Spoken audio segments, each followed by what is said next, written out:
All right. So we've already gone over this, but the chat hasn't heard this. So 60 years ago, there was a land really close to where you are right now. A valley protected by a row of mountains. Inside that valley was a race of people um, who was really connected to the land, in so that they could find very good veins of silver. And so they dubbed the land the Valley of Silver. Um, as they used the silver, it helped the land's economy, even past the valley into the kingdom beyond, to a point where that the kingdom really relied on this valley to supplement the failings of the kingdom. The magic that came out of that valley even helped the land out, so things would grow a lot better. And the land prospered, and everyone was doing well Thanks at for that the time. follow. But around 50 years ago, something happened, and the valley filled with this silvery dust. As you look upon the valley today, it looks almost like a lake of silver. Very beautiful, but very deadly. As adventurers who had wanted to wander into the valley to see what was going on never returned. After years and years of sending adventurers and sending people to figure out what was going on, because the silver was not coming out of the valley anymore and the magic seemed to be stopping too,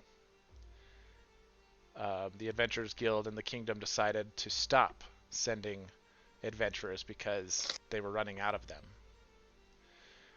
So the kingdom set up the Adventurers Guild and told them to block any sort of entry into the valley. And after years and years, the kingdom started dwindling. The lands stopped producing food. The animals moved on to other lands. Most of the people moved on to different lands. Um, the kingdom's economy dropped, and now people are living in squander and struggling to survive. Recently, while traveling through the woods, a lone druid named Shanor was trying to figure out what he could do to help the lands when he heard a cry for help. Some plant through the mycelium of the forest was reaching out to him, was connected to the valley. He listened to it and heard fear, but heard also a bit of hope. In his mind, he saw pictures of minecarts and of cave systems, but he saw a path that reached from outside the valley all the way through the mountain back into the valley. A safe passage through the mist. Knowing that he couldn't start a quest with adventurers by normal means, he couldn't just post a quest on Follow me, the please. It is Adventurers Guild definitely not a trap. boards, because the Adventure Guilds were tasked to stop all adventurers from entering the valley. He reached through back alley guilds and maybe lower quality taverns. He would send messages to, and that's where the other members of our team come in. So Shanor, is that a good way to pronounce it? That is correct. Shanor is waiting at the Coiled Cow Cantina. That is where his letters told um, wanting adventurers to come. And he waits. And at the bar, there is a snake lady who is bartending, keeping an eye on all the patrons. There's not many people here. This is deep into the kingdom. Um, as you approach, Trolk, Mm. you approach this tavern. All around is cow fields. Not many cows left in those fields, and they're skinny. You see this tavern. What do you think of this ran this shack of a tavern as you walk up? Hmm. It's seen better days, but haven't we all? Can you give us a quick description of what Trolk looks like? Yes, he is an 8 foot tall um, bugbear. He's mostly brown, coarse hair all over him, but there are streaks of bluish white throughout his hair. And he is covered in scars from many fights, but some of the scars are not from weapons, but look like a lightning bolt that goes down his left side of his face and arm, the bits that you can see under his breastplate and other mismatched armor that he wears. Um, and he has a big old glaive on his back. Cool. Where do you think Trolk would have received a letter? This wouldn't be at a fancy tavern or a regular Uh, board. Throat likes to kind of bounty hunt almost. He will find some bad people that need taken out and take them out. So he found the letter while he was searching for somebody else in one of the more rundown dark side of the town bars or taverns. Cool. So Trolk walks up and enters the tavern. Um, Tanner, Another day, another victory for the OG. who does he down see? The sweats. Sorry, say that again. Describe your character as Trolk walks in the door. So, well, would my advertisement have had a description of me, or would Not it of you. just This be the you're location? one of the only people in the bar, except for the bartender and maybe a Yeah. couple people in the back. So, so, uh, yeah, you see a bunch of a couple people, but it's pretty obvious which one of the us it is that you're looking for because it definitely stand out with the crowd. I don't look like I'm a normal patron at all. So I have so like brownish red hair and beard, so that kind of blend with my ear hair, and also goes down my arms. So, but I'm also wearing mostly animal fur as my clothing, and then and then my actual the actual underlayer of my clothing is like made out of like vines and leaves. So definitely so pretty obvious that I'm a druid. So like anyone could look at him like they're a druid. So because I'm just basically covered in nature. So Awesome. So Trulk, you see a druid sitting at the table, pretty much right next to the door. Um, it may have mentioned in his letter that he was a druid.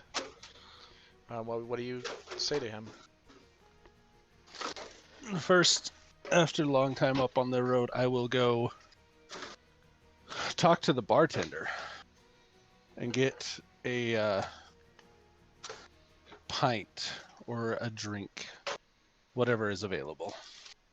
and then so I would probably currently be like probably talking to one of the rats that just is probably around in the tavern. I probably would have picked it up and just started talking with it And because ask him, I don't interact with other humanoids very often, so I find comfort in talking with animals and plants. So that's probably what I would be doing.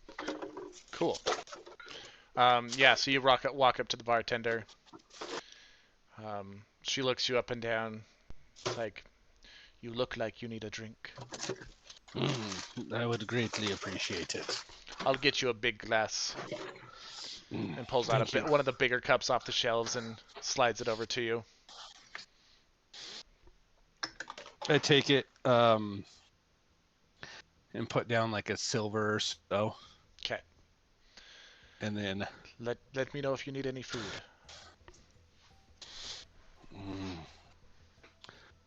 we shall see. And then I go over and sit down on the other side of the druid. Do I see him talking to a rat? Are you trying to hide the fact that you're talking to a rat? No, not at all. So yeah, you do. I'm not.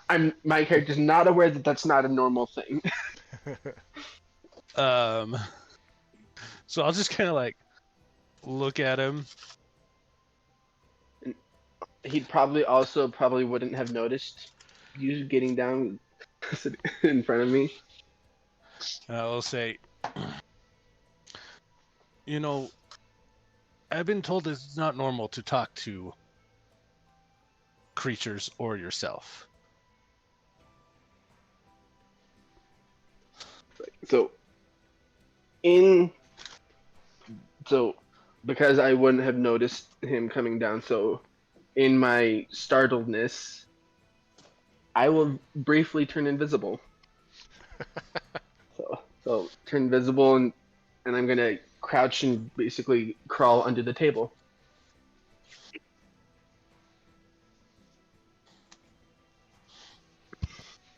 That is an interesting defense mechanism. You know, if you turn invisible anytime a prospective employee shows up, you will not get very far.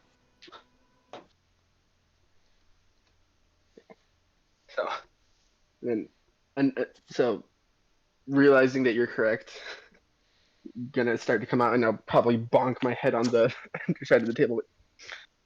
Yeah, I know. I'm just I take not it you aren't used used to.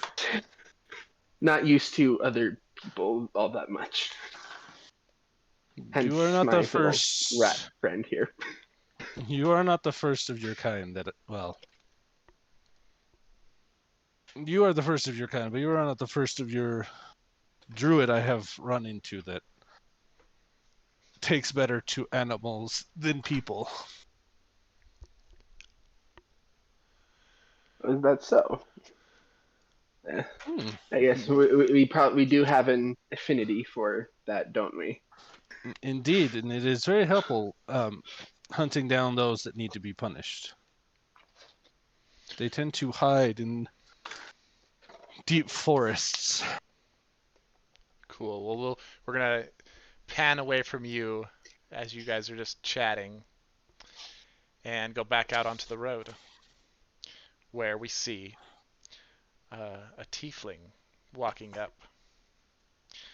Um, Jeff, can you give a quick description of your character? Yeah. So, Eldoris, as you mentioned, is a tiefling. Um, so she's about like medium height, like 5'6" or so. She has silver eyes, silver hair, and um, she has red skin. I guess kind of as like a typical tiefling. Um, so being a cleric from the uh, House of Ilmater, uh, she she also has been kind of like training in like the ways of like being holy as like a life doing um, cleric. So she's very like sensitive to like the suffering of others, and she's like always kind of like um, trying to help other people, trying to put their needs above hers. She's kind of skinny as a result because she's been trying to like feed like whatever like poor folks in the kingdom. Um, she also is a bit shy, not like totally confident. So she kind of like has like shifty eyes sometimes, like especially in like new areas. So like as she's like walking down the road, um, she's just kind of like wary of things going on around her, and uh, sometimes like she's even kind of like on like the verge of tears because she like sees all like, the suffering of like the animals and the people of the kingdom. Awesome. Um, and where do you think Beldoris would come across a letter that was? She seems like a more not uppity person, but like a nicer person that wouldn't take part in seedy bars or back alleys. Where do you think she would come across a letter asking for adventurers in those areas? Okay, so actually I'm asking as like Jeff now. So like these letters like were they like sent out to like specific people or were they just kind of No, posted it up was mostly somewhere? just sent. It was sent to like thieves guilds and um, low quality bars, somewhere where the adventurers guild Oh right, wouldn't be. got you. Okay, yeah. So Belle Doris, she uh as she was like traveling from like town to town throughout this kingdom, um she she definitely would have like ended up at one of these like kind of um like taverns over there, just trying to ask around for like to like see like who needs help and all that, and then she saw the posting on one of those boards over there. Yeah, so she was helping out people. That's where Mm-hmm. she came across the And she letter. just happened to see it and was like, oh, this is like a good opportunity for me to uh try and find out this like trying to get some help to this mystery. Awesome, cool. Well, you see the tavern and walk through the front door. You see in front of you uh, a scared-looking druid talking to a big bugbear man um, and a bartender. It's clear that if the letter told you to be here, it's probably these two adventurer-looking people that are waiting for you. What would you like to do? Um, so first I'm gonna go to the bartender to get a drink because Eldorus is a bit thirsty after traveling for days. After that, I'm going to uh, sit on at the table with the two other people there, but I guess kind of on like the side of the druid, and also the second seat from the left. Okay, right there. Mhm.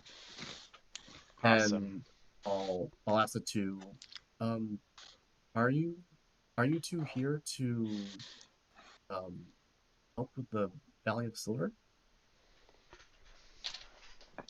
Indeed. It's good to see another follower of the gods.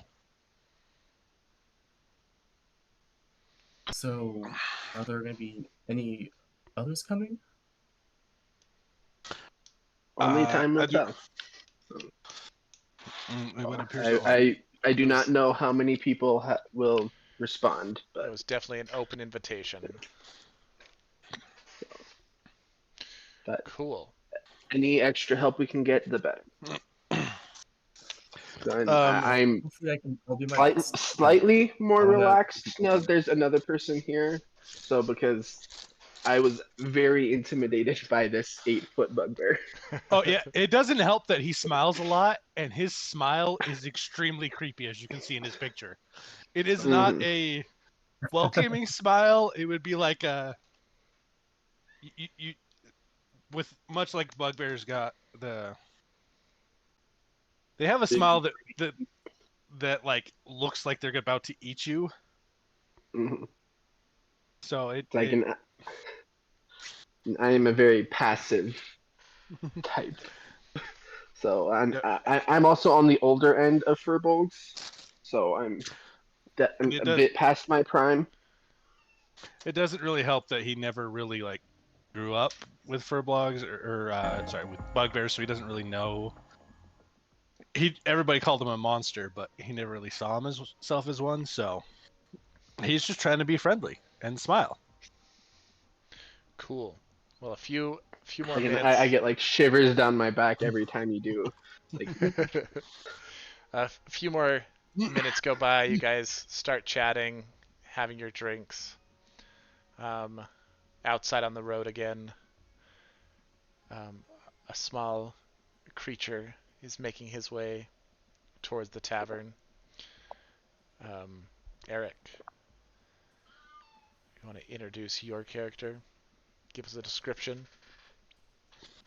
So it's a small, draconic looking dog approaching the tavern. You don't hear much footsteps, but you hear little flasks clinkling very faintly within his box of trinkets and underneath his coat. Uh, he opens the door and he steps in, and you don't even hear a gust of wind move around, so he darts around kind of faintly. Uh, he would sit at the table a little adjacent from you guys because you guys are not a familiar scent. So he's not totally aware, but he knows his goal, but he doesn't know who's going to be there. So he sits down at the table and opens his book. A bunch of ferns and plants and petals and leaves and stems all just scatter across the table. Uh, he is 3 foot 7 inches tall. Uh, he's green, kind of scaly. He has hair. His hair changes frequently colors from all the ingredients and herbs that he's constantly mixing. Uh, you couldn't hear any of his footsteps because he weighs less than 30 pounds. Uh, I don't know from there. What else would you like? Cool. When you walk into the door, you even notice the bartender like almost reaches for her broom because she thinks you're just an animal walking into the bar, and then sees that you're wearing clothes and like settles herself a little bit. It's a small little creature sneaking in through the door. Um, what do you guys think of this? The draconic little dog creature coming in. Um, he piques my interest, and I keep an eye on him out of the corner of my eye, as he didn't directly go get a drink, but he also didn't sit down with us. So, as I'm not yeah. sure what his deal is, I will keep an eye on him. My Nice. And character's the moment too focused into his scrapbooks of medicines and note taking. Uh, he has a couple things that he needs to alchemize together, so he does go, but he doesn't get a drink. He just asks for a cup of water. Oh, And then he uses that for the pestle and mortar to start grinding down some medicines. And then he gets curious and wants to know everybody that's sitting at the table behind him as he starts getting more familiar with the area. Uh, sorry. As he gets curious, he stumbles over and starts asking if anybody has any herbs or plants or mud underneath your feet. Under my I am feet? covered in a variety of different plants. So Was it raining recently?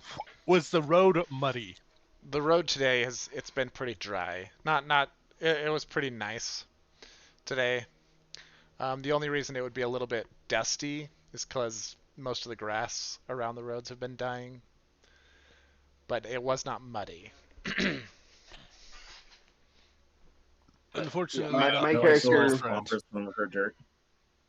So yeah, I would offer him anything I have on me that piques his interest. I've got an herbalism kit, so that would come with a variety of different ones. So while Sniff makes his way on the other side of the table and starts picking from your clothing from all the grass and tinder that's just busheled up into your clothing and hair, starts asking you, what are you guys here also for the The quest. quest?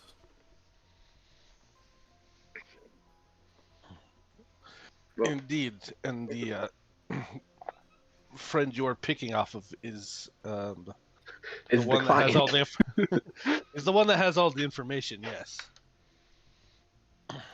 we're Interesting. I found this amongst my my clanmates as it was busheled with a bunch of paper just thrown in a shed used for kindling fires, and I was intrigued about what this location and place had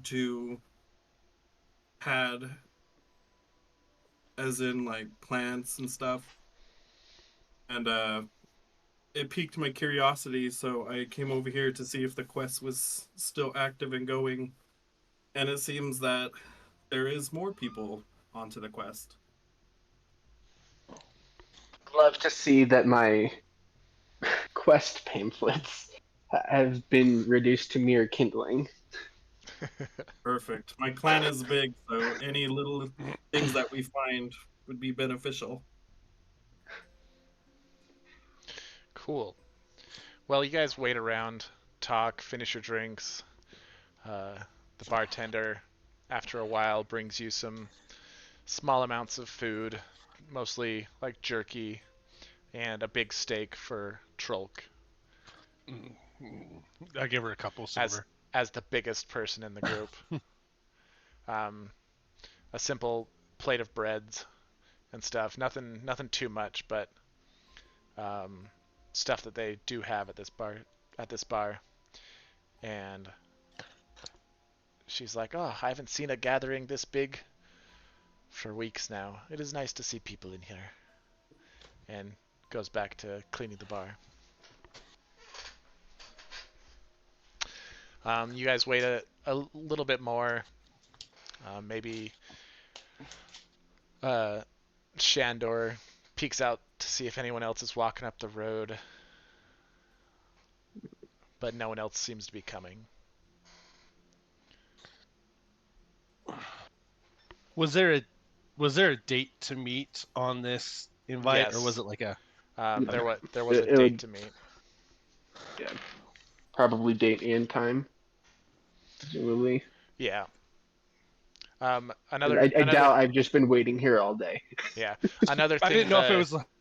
another thing that um, Shanor got from that root, that tree that had reached through, is that it, Mm. something was going on and he needed to hurry. So it would be a time sensitive thing. So he would have put a time Okay. and date on there. Okay. I just didn't know if it was like a I will be here for a week or if it was was be meant here on this day. meant for this time. Okay. Sniff is still picking stuff off of people. Are we expecting Careful not anyone to take else? too much now. I've been told that they prefer us to remain at least mostly covered around these parts. And I don't have fabric like clothing like the rest of you do. So take All tread right. lightly. I do sit down after collecting various amounts of material off of your clothing. Do you think anyone else will show up, or will it be just us?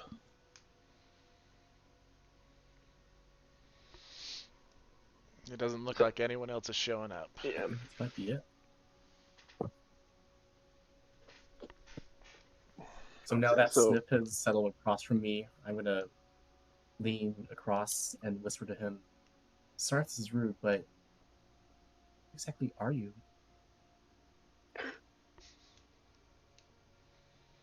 Who are you talking to? You.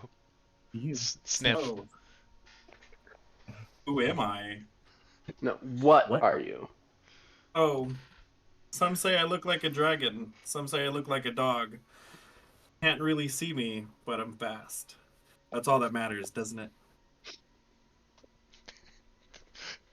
I Sorry love about the this guy. rude question. I just have been cloistered up in uh, my cleric duties in the House of Vilmater.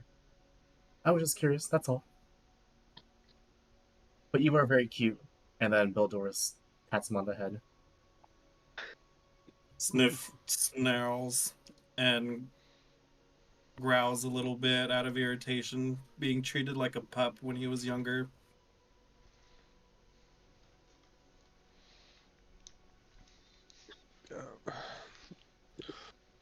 So are we During this time going? out is when I would because I probably wouldn't have put all the information down on the flyer, so this would be where I give them Yeah. more information, which is what you just did at the beginning of this. So don't need Yeah. to go over it again. So, quest is so far, now that you're all together, as you travel to where this route made his way through, the route made it known that there was a mine that it had gotten through, and so there's some way to get through the mountain without going through the silvery mist. So hopefully it's safe. Who So knows? It is presumably safe, from what I can tell. So Shandor, are we going today or will we go first thing tomorrow? What is the plan? So it's like later in the evening, right? Yeah, I'd assume it was later in the evening, dinner time. So yeah. So the plan is to leave first thing in the morning. Oh, early. So First light. be ready to go. Yeah, by first light.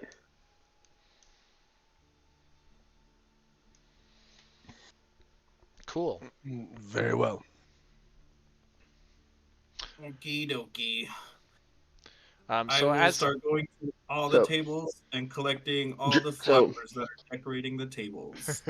and so drinks are on me for tonight. So get acquainted with each other. So we've got a long trip ahead of us. so as you're finishing up your meals, finishing up talking, the bartender does come up to the table and starts cleaning up a couple of the plates and grabs a Thank you. That knife. steak was delicious. She grabs one of the knives that you're using to chop up the steak, and she flips it very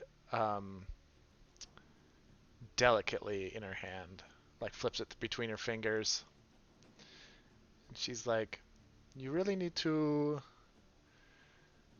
I mean, I know you've been trying to keep this a secret, sending the letters here and there. But you should probably sit farther away from people when you're discussing the Valley of Silver."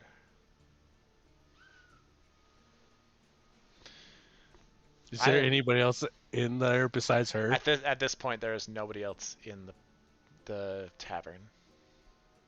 The couple people that just were in the speaking back of had the left. rumor and suspicions. What's that? Speaking about the rumor and suspicions, to be aware of them.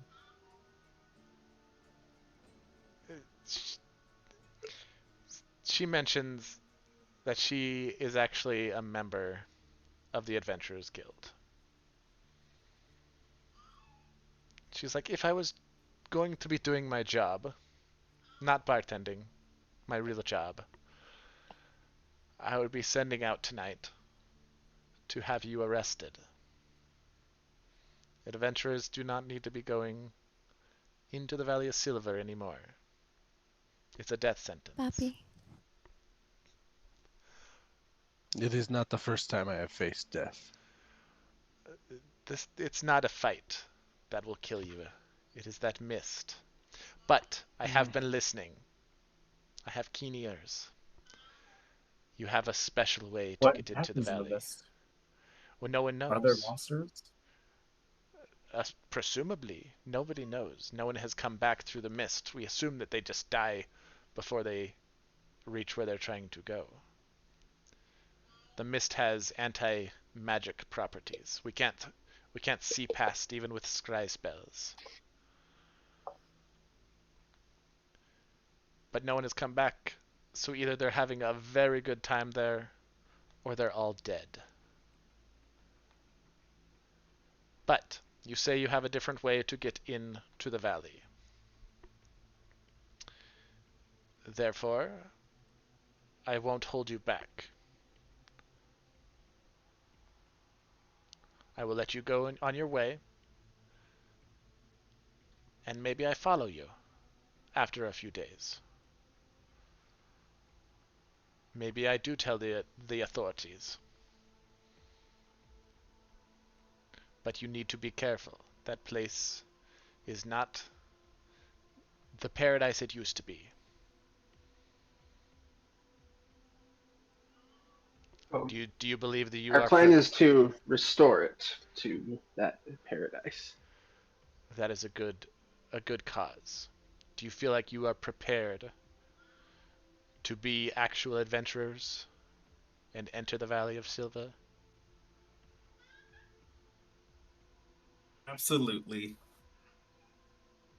Very well. Your Guess we'll find out, won't we? your night here, the food, the beds, they are free for tonight. Do not die. I hope you finish your quest. And she walks away with her hands full of dishes. That is very generous of you. Thank you for your services. You have a ragtag group. I like it. Like one of my old adventuring parties. Oh my god, is my character the pet? I mean, you kind of did it to yourself. I'm only Well, interested if I'm cute. Depends on how you act with it. Okay, so we are going Is Tall Rock the hairy tall one? Trolk. Trolk. Trolk. Yes. Yes. How tall are you, Trolk? 8 foot, 350 pounds of lean Perfect. I muscular. plan on using you as transportation once in a while. He's not asking permission. It's just going to happen. 20 pounds you could carry. You won't even notice. It would So- not be the first time a small thing used me as transportation. So it's Sniff, Chalk, Shanor, and then what's the tiefling's name? Beldoris. Adoris. If you look at the players on, you should be able to see all the players' names. Okay. All the names are correct this time. Yeah, sorry. I will. When we first started using Alba Rodeo, we just kept like the name it gives you, Mm-hmm. and so it was weird, unless you could see the people's names. Okay, I'm gonna go feed my animals. Okay. You guys are gonna go to bed. Speaking of Can we have which, more conversations with each other before we go to bed? Because What? it is still pretty early in the evening. Oh, you can do whatever you want before you go to bed. I'm just gonna go feed my animals really quick. sounds good. We don't always roleplay the socializing. We Oh, can no. when we want But to. but since I it's just since you wanted to guys are know new, if anybody had any good personality traits that we should all be aware of. Like, how are we all with each other? Troll. Let's find out the role. Yeah. We can find out through roleplay. Or Or we could just go to fucking if I bed. mean if there's anything you guys want to talk about before you go to bed, you should. so if we are going to be adventuring together, it would be wise to know more of our capabilities. Precisely. I am a cleric of the Tempest. Though I can heal, it is not my specialty, but I will protect those I can. But the blade is much more my forte. Right of the Many level years. you are. Many years I was forced to fight in pits for the entertainment of others. But no more. I will protect you when I can, however I may.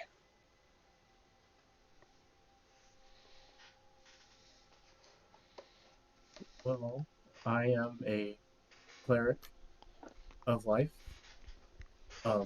My sister Oriana, I'm trying to search for her right now, and it's led me to this adventure over here.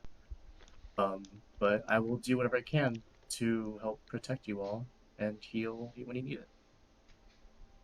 Does your sister have some connection with the Valley of Silver in some way?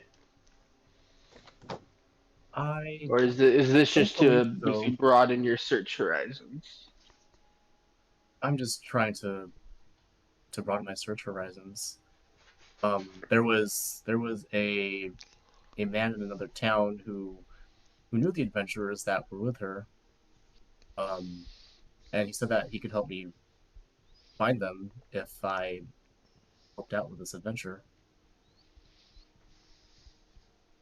Okay.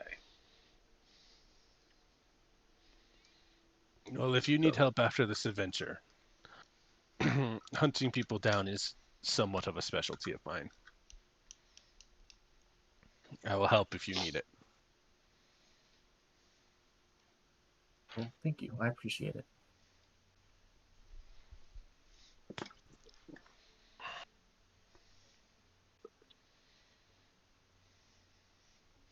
And then, as you guys can probably guess with me, I'm a druid. I am a natural protector of the natural order of life. So I so I've got this ritual that I used to do every single day. I would go through the forest, and I would find the older, weaker trees, and I would actually personally burn them myself, so that that their richness they can bring more richness to the soil for all the other surrounding plants. So and I would do that to help the forest thrive. So and so and that's from one of those weaker trees is where I actually found this piece of information that led us to this. So I can do your normal druid things of turning into an animal.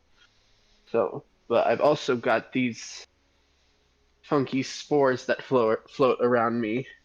So they're normally aren't visible, but I can just so make them just pop out and so like clump together to be so to be able to defend myself from any threats, and I'll flash them up as an example, so for them to see.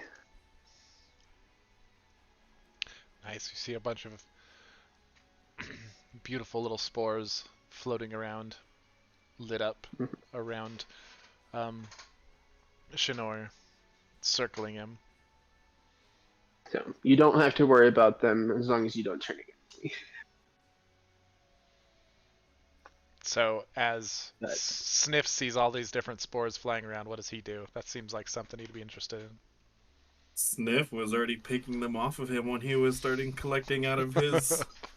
oh no, so you wouldn't have noticed the spores at the time. They're So invisible. they're Unless... completely invisible until I activate them. They're invisible. They're not like Yeah. bio or anything where it's like part of the flora on you. No, it's part of my natural. It's my circle of the spores druid ability. So I've got basically some spores that float around me that are non-toxic and invisible that just are in the air around me that I can activate. They become visible and also become so slightly poisonous to anything that breathes them in. All right, so I don't have none of those then. Um, during this adventure, on my way here, as I was hiking through the cascaded mountains, uh, the curiosity of seeing this silver laked mist covering this beautiful, gigantic area uh, spiked my interest to know its formula and what it is and how it's working to come to town and collect information about it so I can start doing some research on it to see if I can use it for any more potions or perfumes. Uh, extremely resourcefulness. Always picking things off of people, the ground, going through cupboards without people's permission, just looking for trinkets to sate my curiosity for my future inventions. Um, I do get homesick pretty often because I do miss my clan. So constantly you'll hear me mutter to myself, trying to cheer myself up about not being too far from the people that I miss.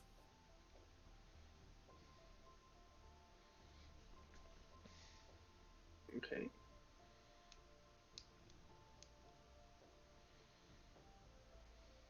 A ragtag group. Love it.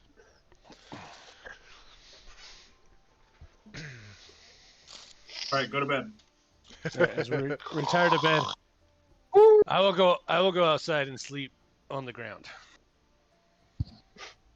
Cool. Yeah, you have a pretty nice night. It's hard to find a really good meal in these areas, even at like restaurants. The meals are pretty low quality and small, but this bartender hooked you up. You got a pretty decent meal. The beds are soft, except for Trolks. It's softer him. Yeah. He finds a nice little couple of leaves and whatnot, turns it into a pile, and While everybody's going to bed, Sniff is gathering all his things at the table, tinkering with a couple late night potions and perfumes before he heads to bed, getting just a couple hours of sleep, which is shy from good. Awesome. He sleeps at the table. Cool. Night goes well. Couple people pass Trolk on the road, but no one of interest. Um,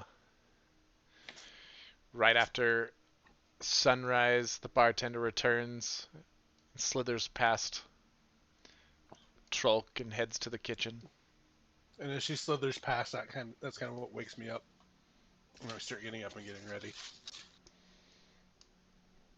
Doing some stretching and making sure my weapon is sharp and my armor is oiled, and kind of just like a small ritual of preparing for the... Sniff wakes up through the smell in the kitchen of meat searing and stew boiling.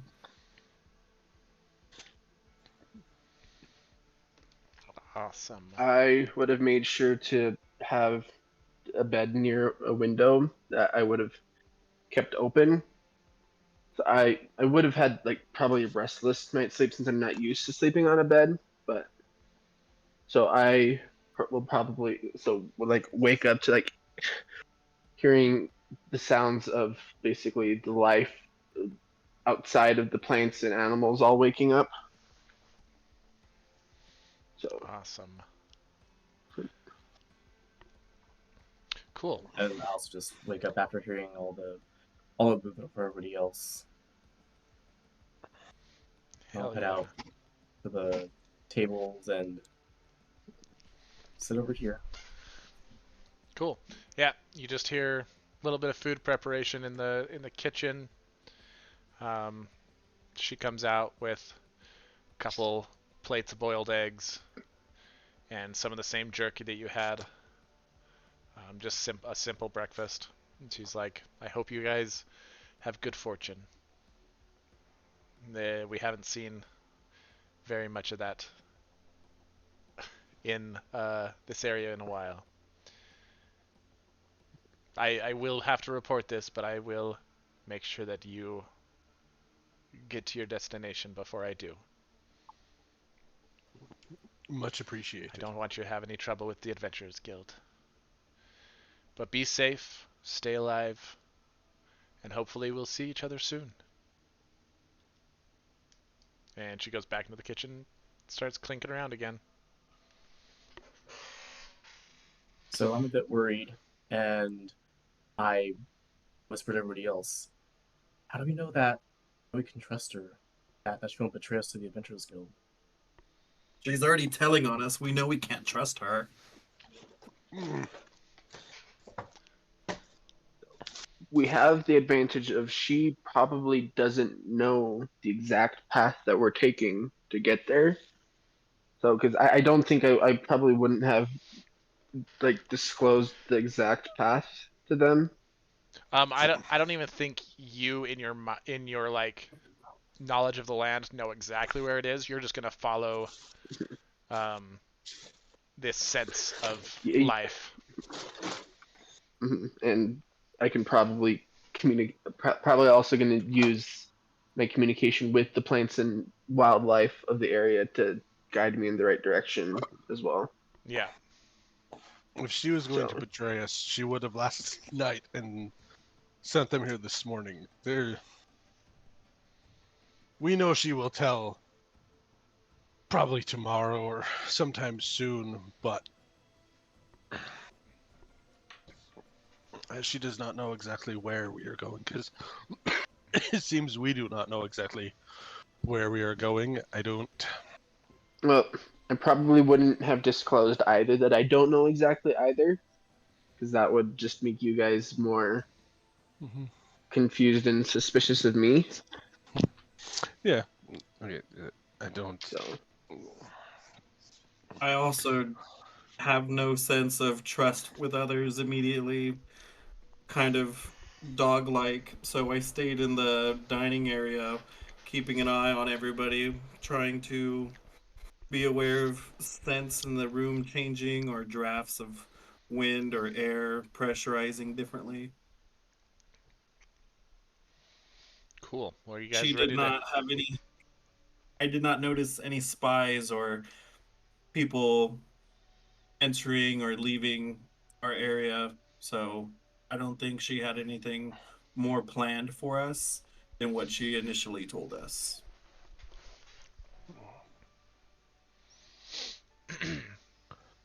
Well, if we are all done, I feel this is a good time to start. Shadnor, if you would lead the way. Does everyone have the things they need? Awesome. Ready? Rolk turns around as he leaves the table. I jump on his back. You're 20 pounds. Let's see. What's my perception? It's not even Trying to gonna figure out notice. if you'd even feel it. No, I think I feel it. It doesn't change my weight at all. And I just kind You're of shrug carrying- and start going. Just count me as your carrying capacity. I forgot how to calculate it now. 5e, but falls asleep on your backpack. Cool. Well, yeah. As you leave the tavern, you reach a pretty dry dirt road. Much of the grass that tries to grow is yellowed and brittle, and you start heading west towards the mountains. Um, Shinor, being a druid, doesn't follow any contemporary roads or paths. He just walks straight into the woods and just starts hiking along, dodging trees and rocks. Um, you notice that this area, even, I guess everyone roll a nature check. First roll of the game. ooh, that's So an 8. What dice is that? A, I'm not a familiar. D20, and then you go to that little thing that, like your investigation, that the place is there. Your nature. It's an intelligence. You add your intelligence to it. so and Intelligence modifier. as we're walking through the forest, so the those who are paying attention to me, which would probably be at least a few of them.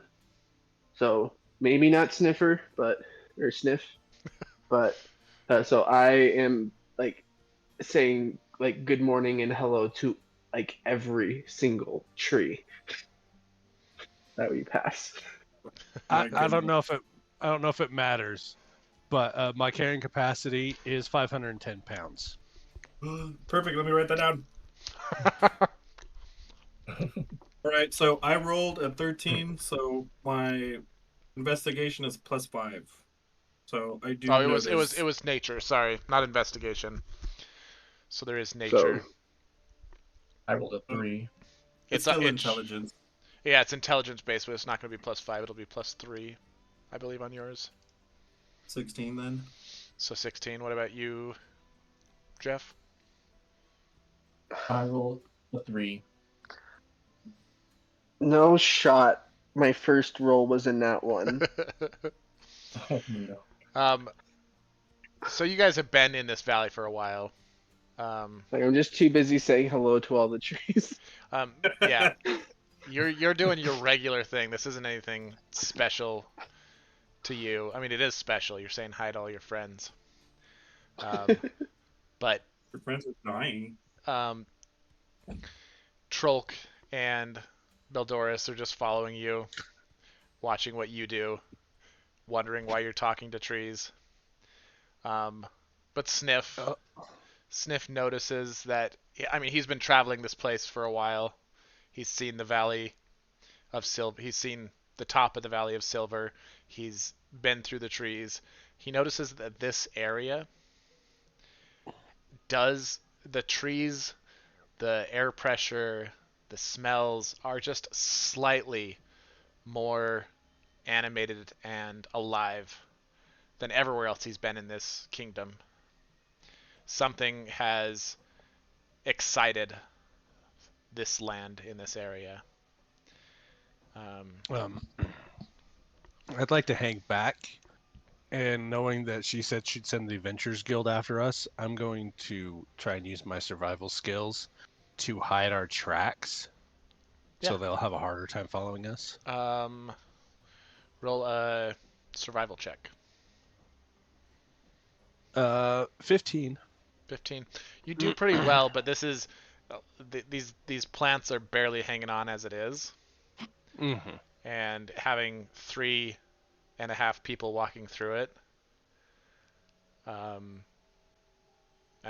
I mean, Sniff isn't walking through it, but having those 3 people walking through it, a few of the plants get smashed a little more than you'd like, and you can't really fix them to make them look normal. But you get mostly it looks good. Okay. I will be so like on all the different ones that I end up touching. So I will be casting Druidcraft on it. So which basically just like makes like flower buds grow and stuff like that on it. Basically, just give that little push to Yeah, like a help little thrive. bump. Nice. So I look up after trying to hide our tracks and be like, it's all right. And I see that he's just like, in the whole path we've just walked is now more vibrant and alive than it has been in who knows how long. And I'm just like, He's like, whatever. I just give up at that point. I'm like, there's no point. This is Like I beautify everything, and then you have to like unbeautify it to make it look normal. Is Sniff It would aware take- that these plants and flowers are cosmetic and not beneficial to the environment?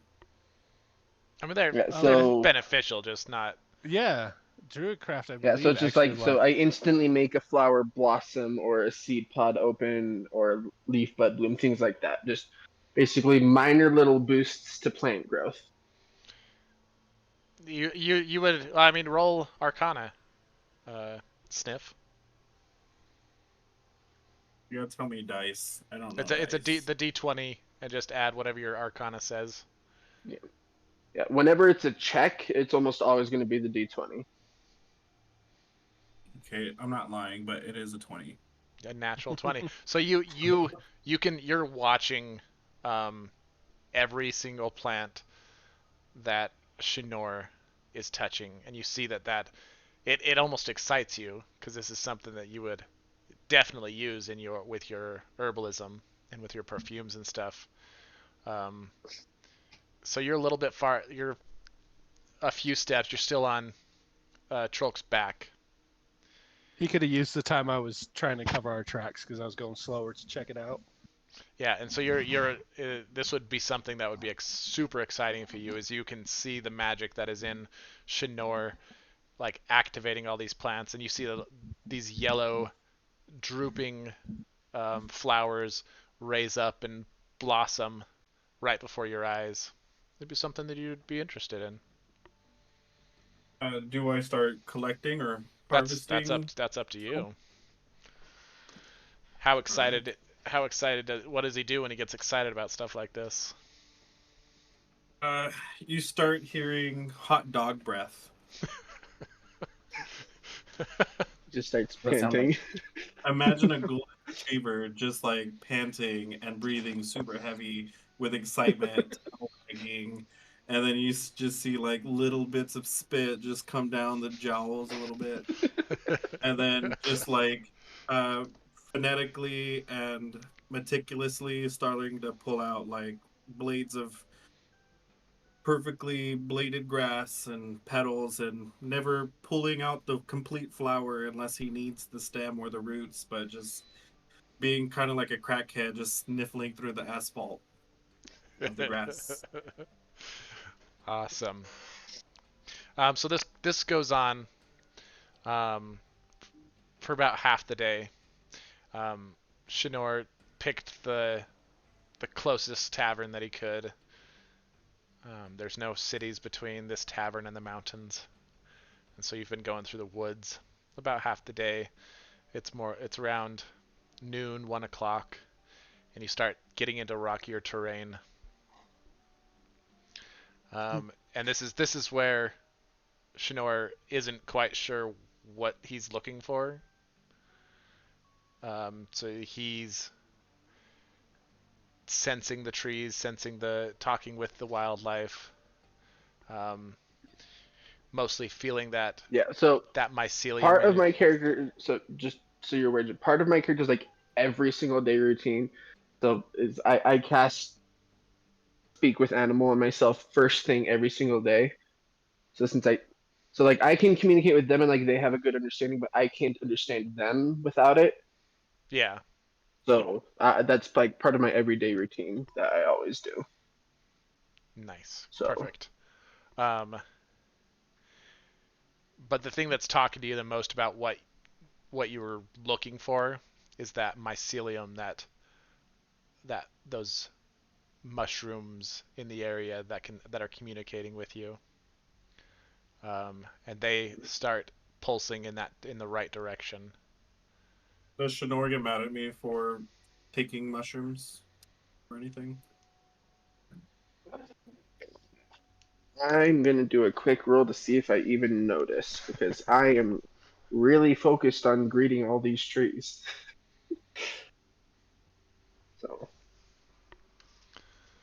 So I got perception. That's gonna be a 10. Yeah, I wouldn't notice.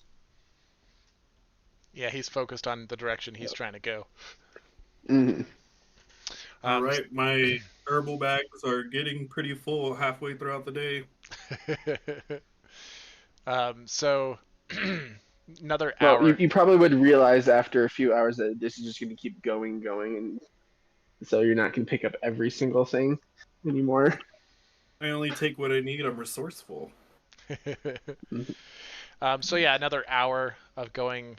You're heading a little north now. And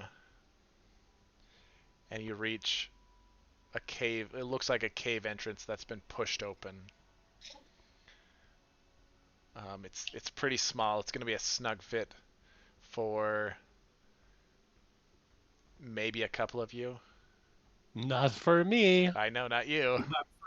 I'm like sniff small, and Trolk can fit into tight spaces easily. I Yep. just walk on all fours. But it doesn't look like it doesn't look like a mine entrance. It just looks like a cave, not even a very good one. And you do see a root coming out of that cave and reaching into the earth close by the entrance. What would you guys like to do? Is there anything on the opening of the cave that seemed to be suspicious? Should we roll for investigation Yeah, on the entrance of? go ahead and roll for investigation if you're looking for stuff. That's a 20, right? Yeah, it's a D20. a D20 plus your modifier. Just tell me what dice for most stuff, because Okay. I don't really know the dice. An 11. An 11. Plus 5. So 16. 16. So you would notice that it seems like this root has actually been rooting around and pushing its way through the mountain, which is hard for a plant to do. It must have been working a very long time at doing this, but you see scratches on the rocks and scratches on the roots. It opened this path for you guys.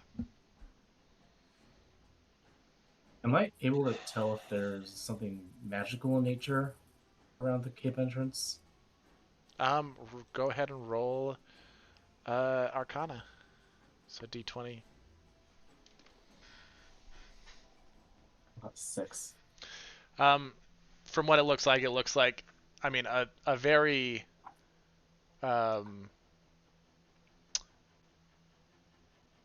smart tree, which seems magical, but no other like remnants of magic that you can feel or notice. Can I scrape the flakes off the roots? Yeah. Perfect. The root's not hostile. No, it's not. It's not like moving fast. It moves the same speed as roots move. But it's just been It just working. managed to do this in the years It's that been it's been working at this growing. for years and years and like decades.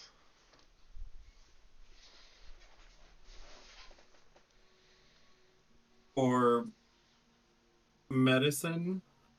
Or is this a wisdom check that I can figure out what the root is? It would be. There's just a intelligence check or a nature check. I'll do So intelligence check. D20. An 11 again. So another. Oh, that'd be a 14 See. with your +3. Yes. Um, you're not quite sure what type of tree it is. All you have to go on is this root. But whatever it is, it's a strong tree and a big tree. And you're not exactly sure how long this mountain or wide this mountain is, so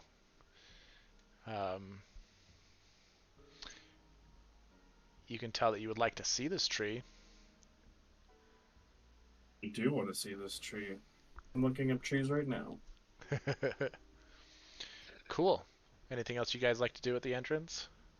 Because I am immune to poisons, 100% all poisons, I eat it, and it tastes familiar, but also very bitter, as I know it's not something that should be consumed by living things.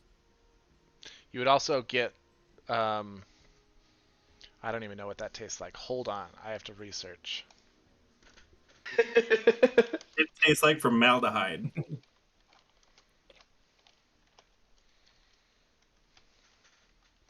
I want to make sure. So I would be thanking the root and tree for opening up this path for us. So, and I will also be leaving a message in Druidic just outside of the entrance. So basically,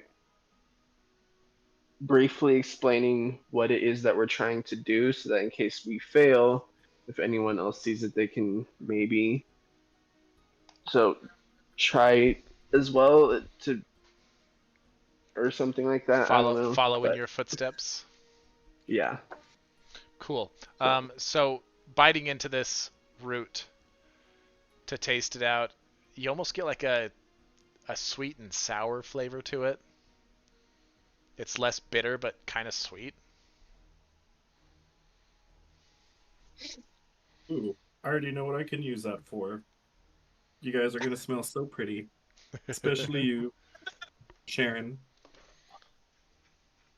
Shanor. it's like Sharon. Cool. Would you guys like to go in this cave? The cave also structurally doesn't look terribly good.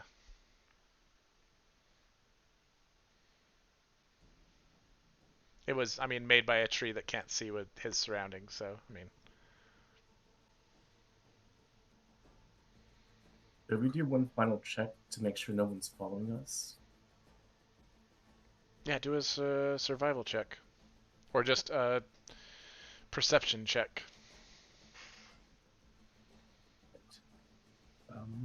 How big is the opening again? A medium creature is going to have to squeeze through the main opening, the front part. Is it like short, or is it like still like like a tall opening? You'll have to be on your hands and knees. Because like we have to crouch through it. Okay. To get in through. It opens up once you get inside, but at this point, it's really small. So I am going to make like a cover for it out of like nearby leaves and twigs to like cover the entrance so that it's not as noticeable.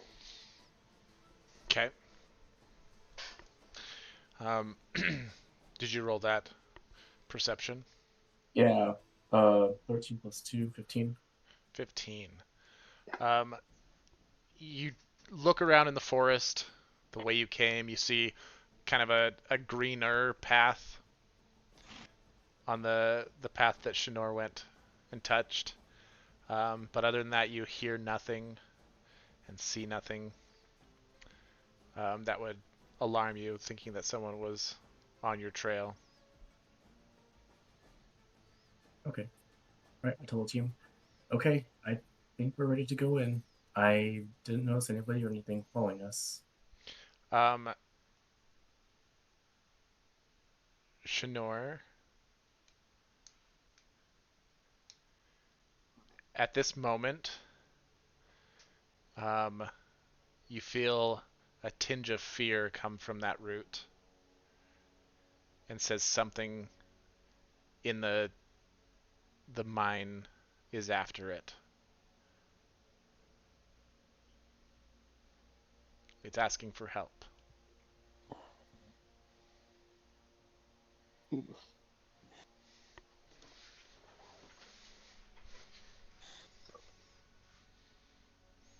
Don't worry. We will do everything we can to protect you.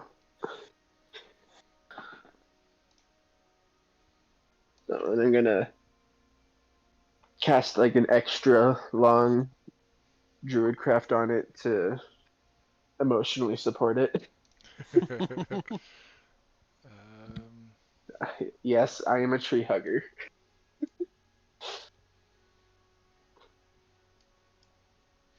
okay, so you travel into this cave, and for the first probably 500 meters, you're on your hands and knees. It's uncomfortable. But you keep following this route, and it slowly starts to open up till you can stand. You had a few more uh, dozen meters, and the roof gets a little more farther away from your heads. You feel more comfortable with walking. You can follow this route the entire time. Um, after a while, you feel it. You start hearing drops of water on either side of you.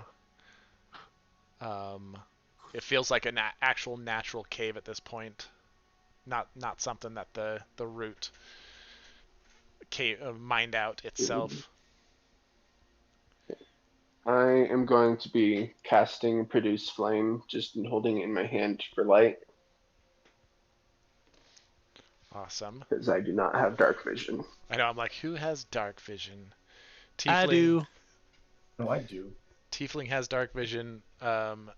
Kobold has dark vision. Bugbear Bugbear has has dark dark vision. vision. It's Tanner's character again that doesn't have the dark vision. Every character I make just doesn't get dark vision. My Loxodon and my Furbolt. Cool.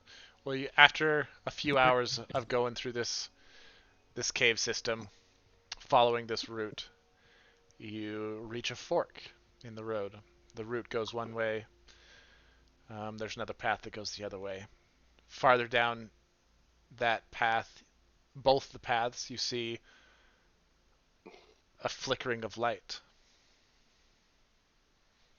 So, one path goes towards the route, one path goes down here. Both have a little bit of light. Can I try and I am going to follow see if the route. can I see if the light down this other way is like natural, or is it like a fire, or is it like a bioluminescence, or is it like Um, a magical light? yeah, let me open some more up for you. Can I roll perception check? Yeah, roll perception for that. Yeah, unless you're going around the corner. No, I'm just gonna go to the. Oh, Sorry, I have heightened sense of smell, so I was interested in smelling both directions.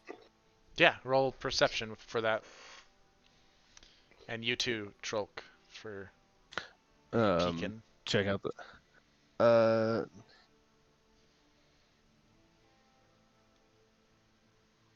25 14. on perception. Damn. It looks like firelight flickering on the walls, both directions. Okay. And what was your roll, Sniff? 14. 14. You, even though you've been in this cave for a while, you feel a little bit of like air pressure change, but the smell remains the same. I will proceed with the Yeah, party. you don't smell fire. Well, you do, but that's for me. Oh yeah, you the smell of the fire is a lot the smell of what's ahead smells a lot like his fire. I'm gonna stay back a little bit from the flame It, so it it, doesn't. it smells similar to my fire. Yep. I'll follow the party, but I'm gonna be a little bit behind, about 10 feet, so the smell of fire doesn't change too much with all my other senses. Cool. Who wants to go where first? So I'm following the route. I like plants. I will step in front of our somewhat naive quest giver and follow the route that has brought us here so far. I'm much more than somewhat naive. I am extremely naive.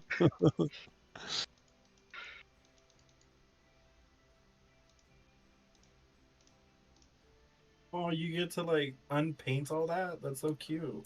Mhm. Yep. Cool. You come around the Revealing corner. the myth.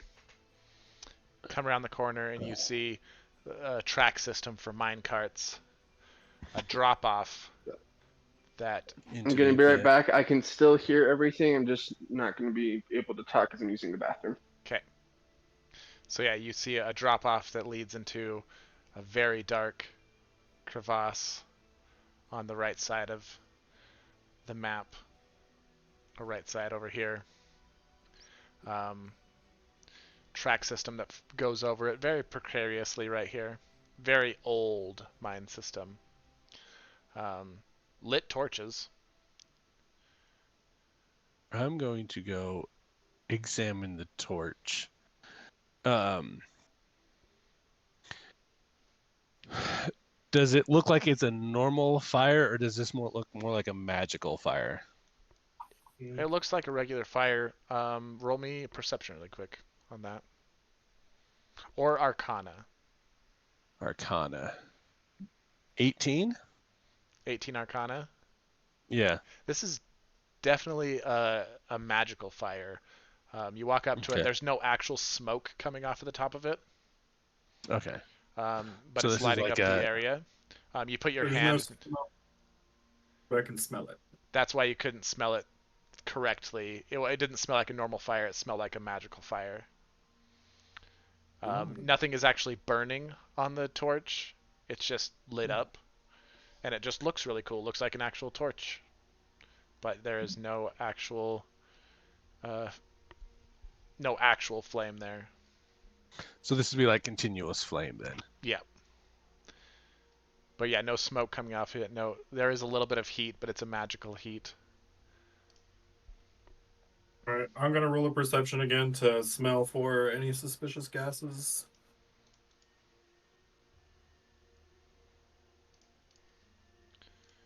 8. 8. Suspicious gases. Let me check really fast. Anything different?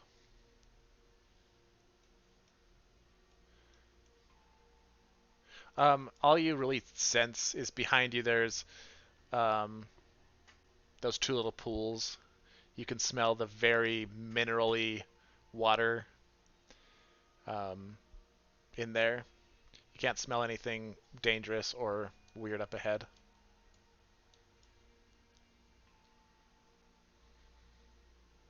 Okay. Um, before you move on any further, I need it's just- one more perception check. Who? From Trolk or for everybody? I'm assuming everyone's staying closer to Trolk, unless you guys are staying right back there. So anyone who Oh no, I was gonna move up. anyone who is in that room that Trolk is in can roll it. Woo, my Okay. dice are finally behaving for me. All right. 26 on perception. 15 for me. Cool. So up ahead, where the candles are kind of heading, Uh, after it gets so far out, the candles start to like, you can see the magical properties, and they're like almost have a wave to them coming off the candlesticks, but the flames are just kind of like floating there. And very faintly, you hear a tink, tink, tink, like metal hitting rock, but very like faintly. is it a steady thing, like something's like dripping, or is it more like is it like a random, like it's actually being like It almost sounds like um, the background sounds in an old prospector's mine, but a lot okay. quieter than you'd expect. Right.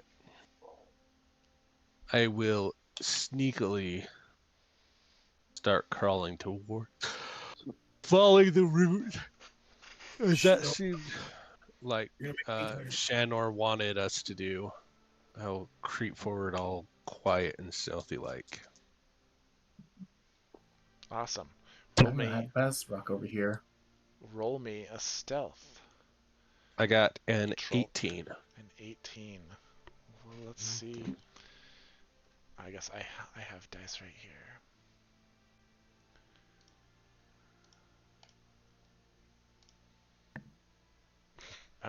Okay, well, my first roll of the game is great. Uh-oh. All right, so you I wish I could relate. Was that a sarcastic great or an actual an great? actual great, but as No. the You got one of the best friends. as the DM, it's a different kind of great. So you get closer to this room and you see like more candles kind of form into existence as you get closer, like they're coming into your magical view. Mm-hmm. And the tinking stops. And up ahead on this little platform Mm-hmm. right here, oh, you see a short little dwarf doing a backflip. Just in a backslip. And he's swinging his pick. Well, he was swinging his pickaxe really close to that root. The root kind of Like goes around. Does it look like attacking it? It's hard to tell. He's hard to see almost. But he wears a mask, and the mask you can see perfectly. His body seems to almost flicker in and out, like the candles are doing. You know, We see his body? his It's body. phasing in and out of existence, or what? You're kind of far away, and the candles themselves, as you approach them, seem to kind of flicker with life and come into existence. The same is happening with his body, but the mask he is wearing is solid. Is there anything I can tell about the mask from this distance? Roll me perception. He's still pretty far away. Mm-hmm. Yeah, he's Oh, probably not. That's gonna be a 10. I mean, it's dwarf looking, Okay. but it's not something that you'd see like a regular miner wear. Okay. They usually don't wear masks. So it's odd. But yes, his he perceives you and stops his swinging. Okay. What are you doing in my mine? Oh God. I'm gonna look back at Shanor to let them take control of this conversation, as he knows Sniff more is of what's going on. whispering. Don't get.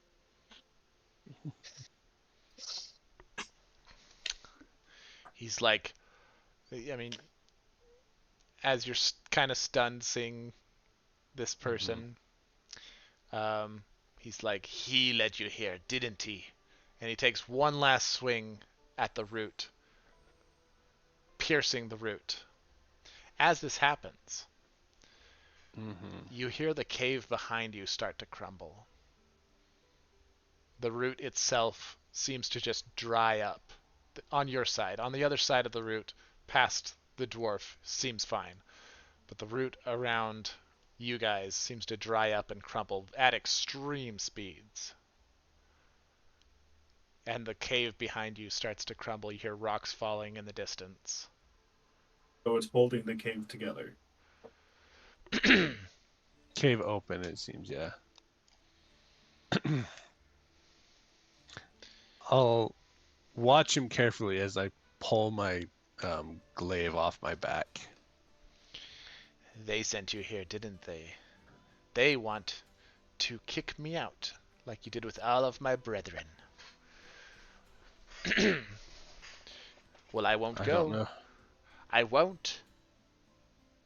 Don't know who they are. And he plants his pickaxe in his hands and starts to walk toward you. We need to roll for initiative. So that is a d20 Fine. Plus your dexterity modifier. plus your dexterity modifier. Mhm. Yes. I got an 18. I got a 6. Nat 20. I made 2 rolls, a nat 1 and a nat 20 so far. Nice. I still got to look at names.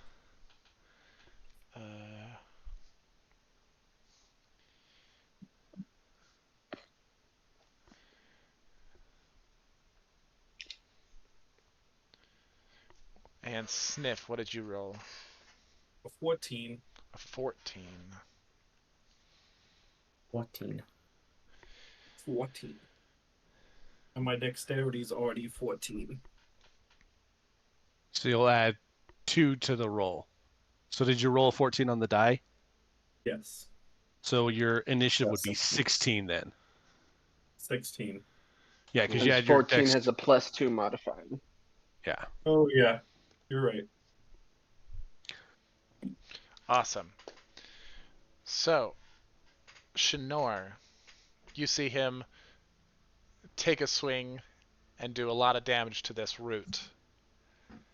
And then take a step towards you. What would you like to do? So I am very upset. So with almost like this almost primal ferocity. So I am also basically just also gonna aggressively walk at him up to him. So and I'm gonna basically I'm walking so it's just only half of my movement and like I'm almost at a loss for words as to how angry I am that I'm just like I can't find the right words to express my anger to him. Your baby. So that I actually end up speaking in Fey to express my anger, or Sylvan. Okay. Oh God, I'm trying to not say bad words. I'm sorry. You're fine. The banning words. So and I am have so my I'm using my special Druid of Spores wild shape, which makes it so that whenever I do my Halo of Spores damage, I roll that twice for the damage, and then my melee weapon attacks also do an extra 1d6 necrotic damage. So Awesome. this lasts for 10 minutes or until I lose the 8 temporary hit points that using this gives me. Okay.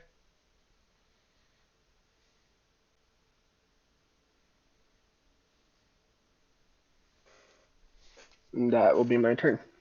Cool. Basically, slowly, aggressively, angrily walking at him, swearing at him in Sylvan, and activating my spores. Awesome. Trolk, Yes. what would you like to do? Your first turn. I meant to walk just one step closer, so I meant to be within 10 feet, not 15. Sam.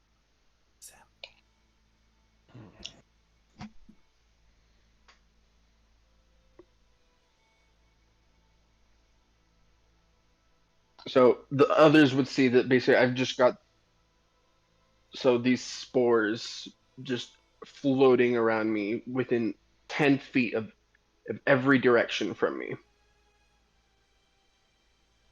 So that are slowly moving towards him as I walk towards him. I'm Is gonna it come like off. I'm sorry. Is it like a aggressive floating them around you spores, or is it still Yeah, like just so yeah, they're kind of they're like kind of like aggressively like almost like kind of like a tornado like around me, so they're like just spinning around me. mm, So fast but not enough that it's like actually like affecting movement. It's just like looks very scary and intimidating.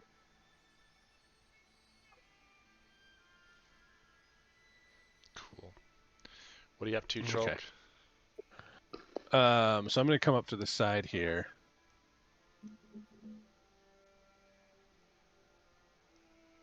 Maybe just back. how do Right. you guys do here. that? Oh, The there's measurement. on the side. Yeah. There's a bunch of tools. There's one that's measurement, and you can either just measure. So where there's the hand symbol, and then there's also like a circle tool, so where you can basically grab multiple things at once. A highlighter tool So as that's how you well, can tell how close people are to and you or then how far you need to measurements, walk. and then laser pointer. Yeah, You right. can I'm actually also gonna. Right type click I'm gonna or come text. over to this side a little bit. Um, keeping him within so close to me, but I'm going to. So Um, are you like actively trying to stay outside of my spore range? I trying to keep some distance because like keep distance between us, not necessarily out of your spore range, but like Okay, because so basically that with where he you are positioned, you're like right outside of it right so that if he rushes, if he either rushes you or me, but neither one, he can't get to both of us at the same. now. Okay, Um, and I am going to basically cast. strategically spacing. Yes, I'm going to shoot a guiding bolt at him, which I don't think is going to hit with an 8. that will not hit. Okay. But that will be my turn. Cool. Sniff. What would you like to do? Sniff. Sniff.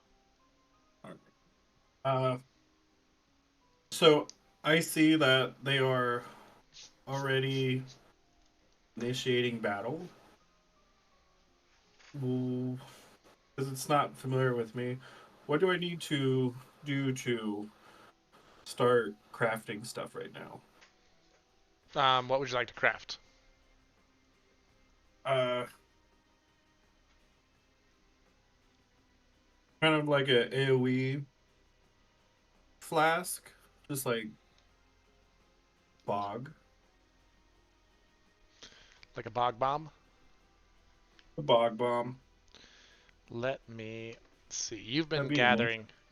gathering a bunch of ingredients. I have. um, it's over here. Do I roll for succession and crafting, and then do I? I think that would be a good one. I could just deduct Like that from my. roll.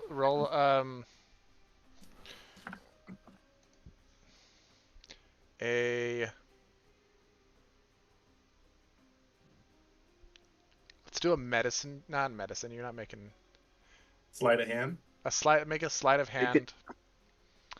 Um, well, it could just be a straight intelligence check. True. All The right. sleight of hand makes it dexterity. yeah. Let's do a intelligence check. Or you can do an intelligence-based sleight of hand. That's what I was thinking. He's trying to make it in speed. So we're gonna do sleight of hand, but you're not gonna use your sleight of hand. You're gonna just use intelligence. Your +3 intelligence. Do you guys also see what I roll? We can. Yep. Yeah. So you Did got you see it? 18. All right. And so yeah, you see this battle kind of commence. No, nothing has really happened quite yet. People are just looking at each other and powering up before a battle. And you're able to throw things together, making this gross kind of concoction, boggy water. And you put that last little ingredient into it and cork it, and you can see it start bubbling really violently. That's going to be your full action. Perfect. And then I summon For a that. pot of greed. So yeah, your next turn you can throw that. I will. I won't initiate anything until somebody takes action first. Let me get a good.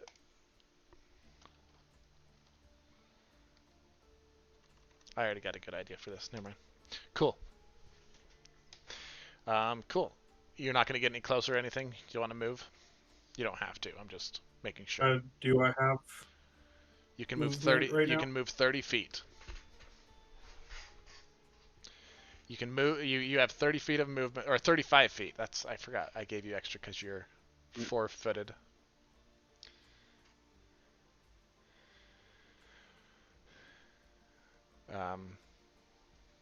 You don't have to move. It's just.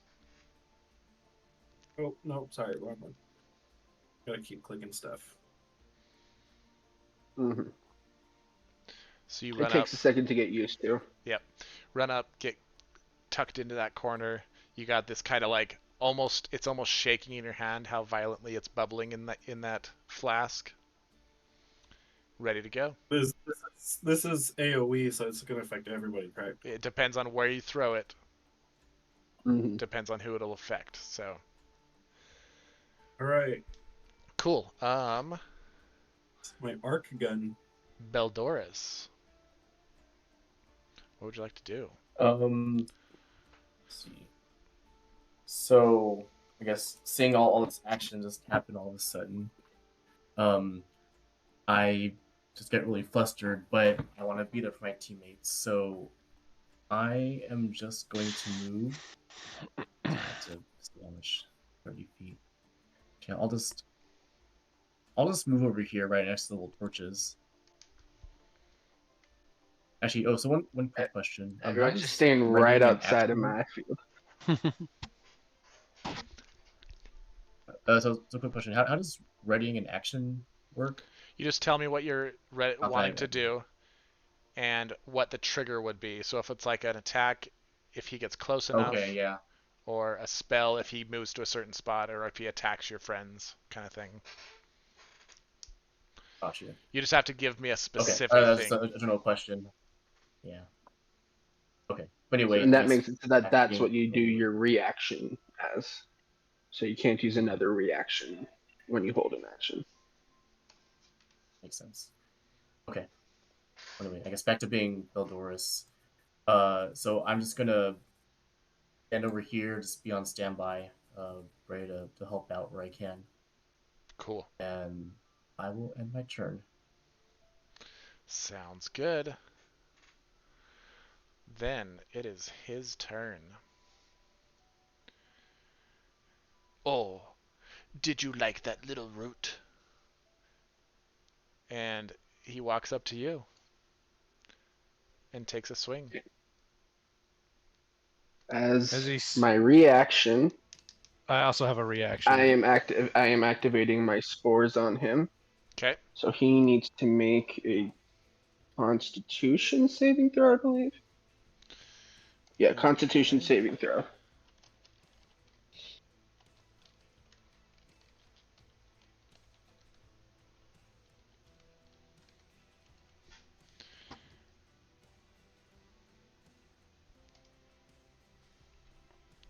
All right. He got a 9. Needed to beat a 13. He So fails. it hits him. So this is going to be 2d4 necrotic damage. 3. Mm-hmm.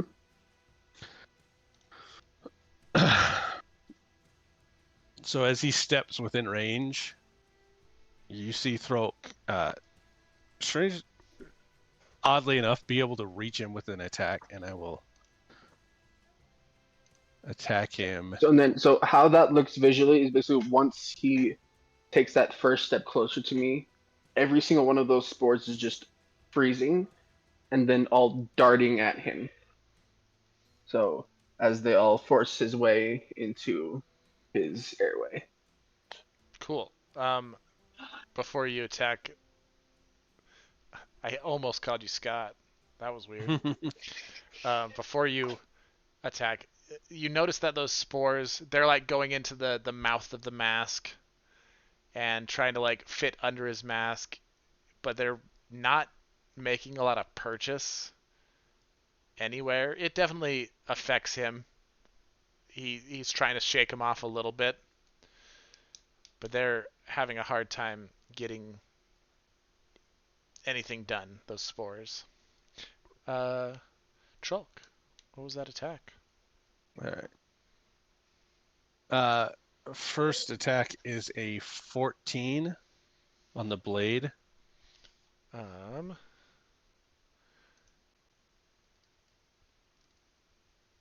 that just hits. All right. And as he swings through, he'll slide the blunt end and attack him with the back end for a 19. So that would hit as well. Yep. So that it does 9 slashing damage and 7 blunt.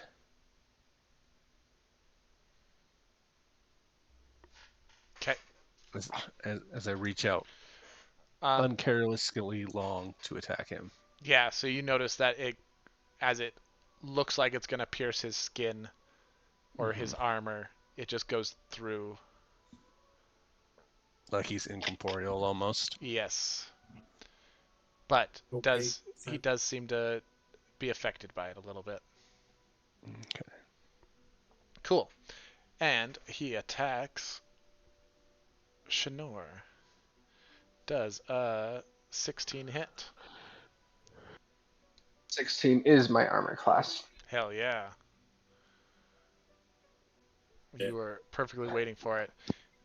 And you dodge just out of the way. And he pulls it back up, and you notice that this pickaxe is real. compared to his incorporeal body, the pickaxe is as real as the mask that he wears.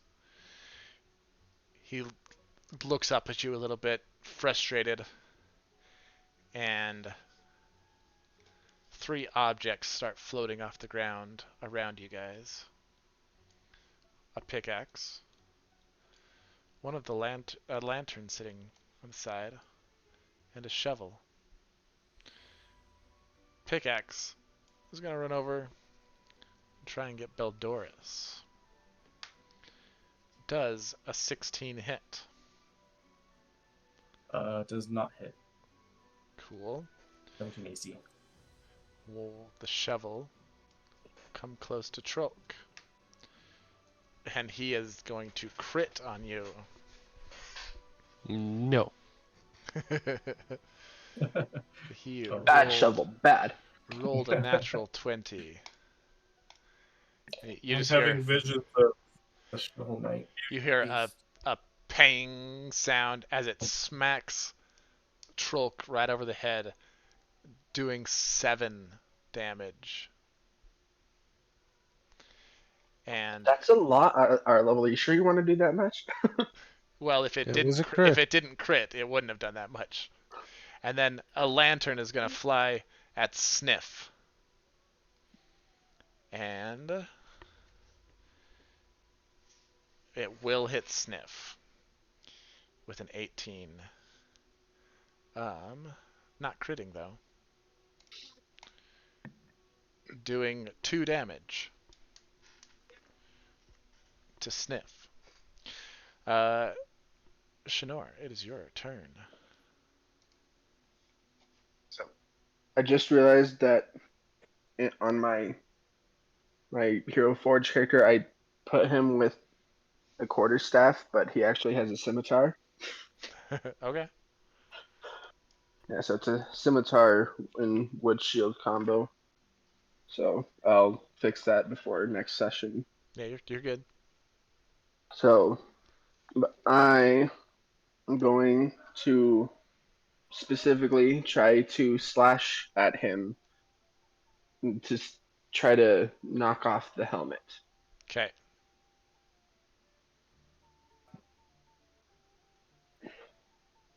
So that'll be at disadvantage if you're trying to do something specifically.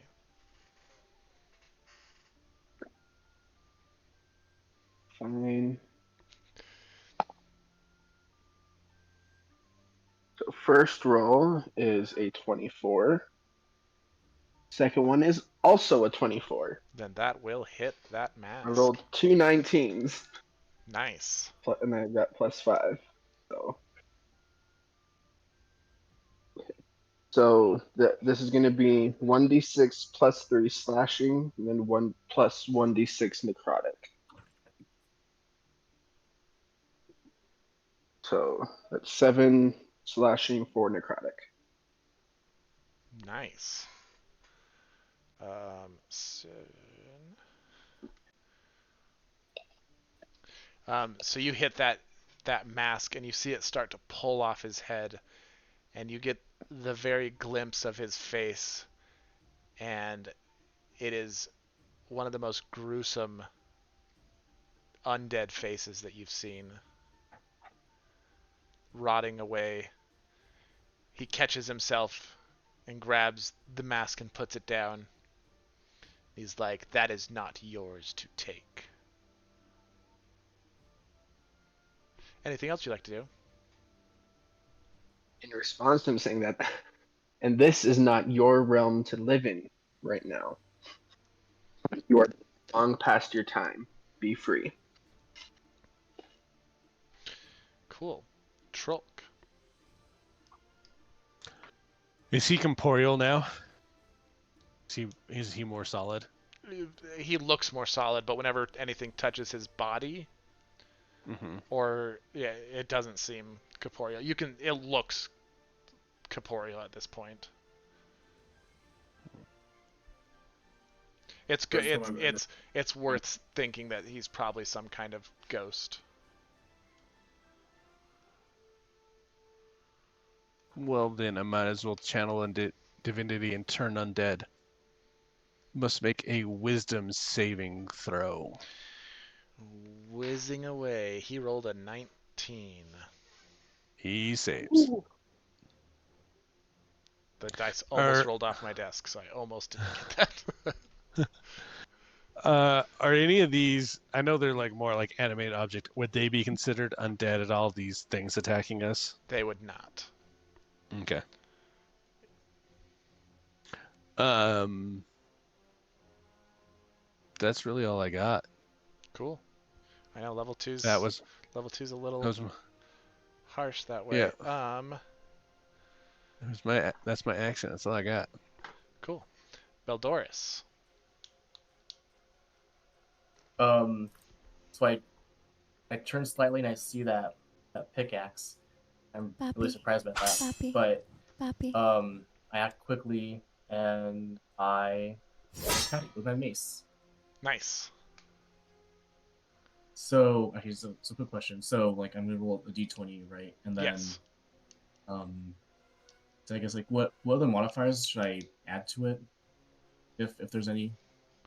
With a It mace, depends on what kind Proficiency, of yeah. weapon is it. a mace. So, It's so yeah, that'll be your mace. strength modifier and plus your proficiency bonus. Okay, gotcha. Actually, I guess so. I mean, I have like D&D Beyond, so I can see it right there. But how do you calculate the proficiency bonus? So It's proficiency just bonus this- is just going to be level 2 for us right now. It's just a set Gotcha. thing that you get That- as you level up. You get more proficient stuff.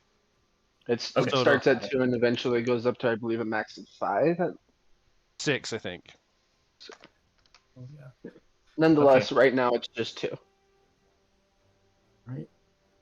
Oh, I got a 20. You got a natural 20? Natural 20. Natural 20. Hell yeah. So this, yeah, you Okay. see this pickaxe come at you and take a swing at you, and you just step out of the way. It's really easy to see where it's going. And you take your mace out and take a swing at it. Roll Just like damage in on that. baseball. Okay, so I'm gonna roll a 1d6. 5. So it's a crit. Nat so 20s, you, you roll it twice. yeah, you can roll the Okay. d6 again to get the more damage. 5 and a 6. Nice. 11 damage. You smack this. Plus your strength then- modifier. Yeah. Yeah, So strength what's your- modifier is 0. Okay, then yeah. So you hit it right below the blade of this pickaxe, the pick of this pickaxe, and it's like almost perfect that it sends this thing flying, like almost like you threw it on purpose, and it stabs into the wall over here and stops moving. And seems to be dead. As dead as an animated object can be. Alright. Okay, so I didn't move yet, so I see that Sniff and Trolk, they're just Yep. hanging out there with the lantern and shovel, so I'm gonna go over there and help them out. I'll shove myself right in here. Cool. And my turn. Awesome. Oh, I did skip Sniff. I'm sorry. Sniff. What agreed? Oh. So I'm gonna roll for dexterity for sleight of hand to drain the remaining oil from the lantern and relinquish the life from it. Yeah, roll a sleight of hand check. Perfect. You know what? Yeah, that's way over its AC. So I siphon the oil from the lantern, and the lantern's Like you not can see animated. this like lantern about to like swing and hit you, and you just go up and you poke right at the bottom with your dagger, and it drains. Roll a quick dagger damage, so that 1d4 plus your dexterity and plus your proficiency. The d4, the triangle looking one. Oh, triangle. The very top Pyramid one. pyramid one. Yeah, that one. So you got I a can't 1 plus your dexterity and plus your proficiency, which is Dexterity is a No, 14. you don't add proficiency on damage. But you don't? oh, okay, No, yeah. It's just just your a dexterity mod. Anyway, they have 2 health. So you poke right into the bottom of this lantern, and it just starts draining the old excess oil out, and you see that light in it flicker and die, and the lantern just falls like it lost all of its life. You are able to Aw. gather that oil as it drained out, as it was floating in front of you.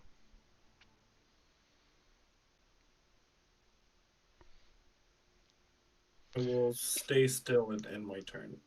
Cool. Oh, hey, Joe, I have a quick question. So are those boxes over there, is that difficult terrain, or is it just stuff you can walk over? It would be difficult terrain if you're trying to like walk over it. So Got it'd it. take double movement to go through those boxes.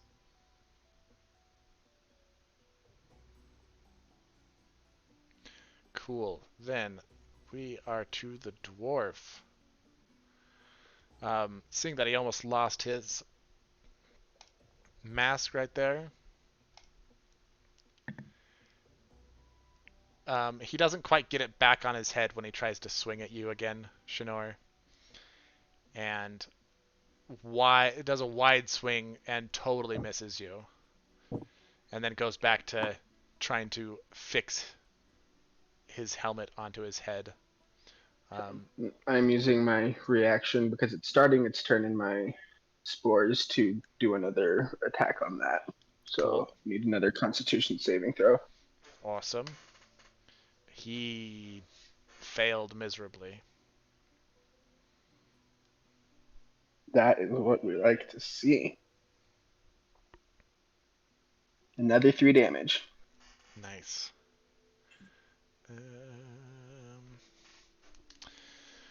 Cool. And then the shovel is I going will to just attack. glare at it meanly. I will try to intimidate it not to attack me. The shovel misses. I succeeded. You succeeded. Awesome. Well, Shinor, it is your turn again.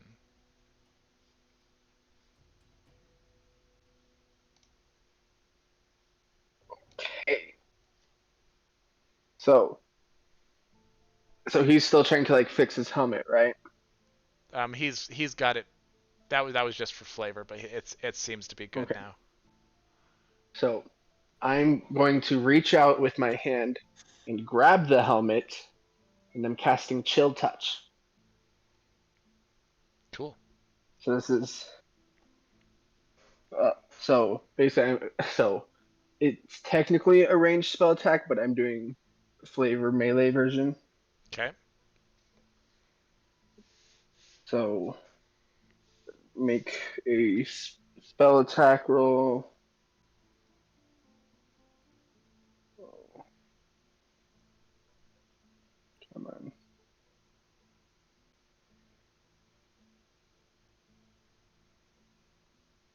That is a 14 to hit. That just hits. Okay. So it's 1d8 necrotic damage. And then, so if I hit an undead target, it also has disadvantage on attack rolls against me until the end of my next turn.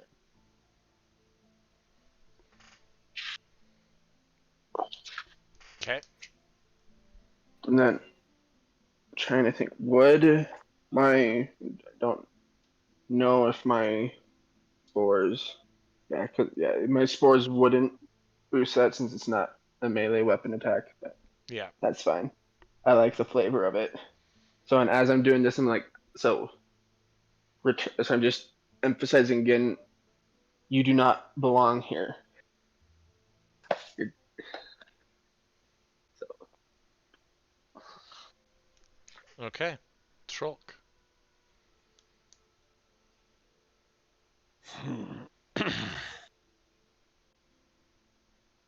Yeah. I'm a little annoyed at the shovel. So I'm gonna grab it. I'm gonna try and if you'll let me grab it and then walk up and shove it inside the dwarf here.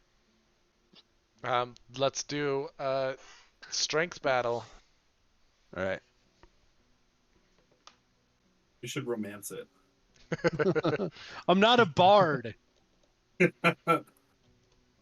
21. Cool. He rolled a 9, but he has a -3 on strength.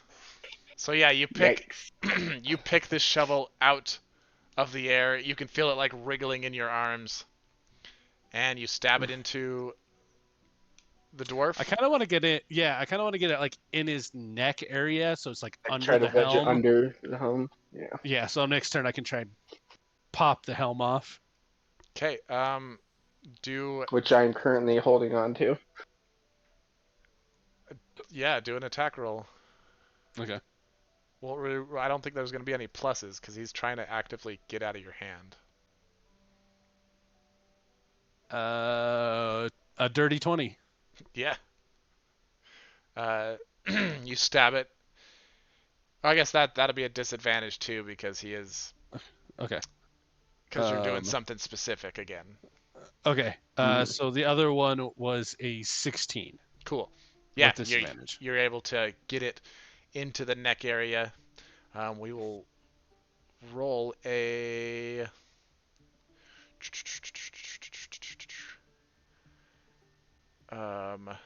D a D4 for damage. A D4 for damage. Yeah. I keep forgetting we're level 2 and everything's gonna be weak right now. Do I add my? I still have my strength Probably modifier. considered Yeah. an in You'll add your strength. You'll add your strength. Okay, so 6 total. Cool. At this point, you see a weird green energy underneath that mask. Coming out of this ghostly creature. As with its other hand, its offhand, it's trying to hold its helmet in place. Sniff. I'll actually go correctly in order this time. Me. We should probably move the shovel. Yeah. So if you throw your little concoction like right here, you could officially hit both the dwarf and the shovel, and not your friends. Basically, have them on the very border of it. So I'm on the 5th edition for all that, and I can't find bog. So I'm just homebrewing this one. All right. I'm not actively going to do anything besides knowing that there's a lot of old things. I'm gonna start scraping rust off of stuff for beneficial future purposes. Collecting rust. You're like, they got this. I'm They just got gonna it. go. I'm I'm gonna gonna go start back. collecting. I'm gonna go back to what I was doing. Goblin mode activated. Absolutely. So I'm going to. I already collected the oil. Collect rust off of metal objects in my area. Cool. Roll me a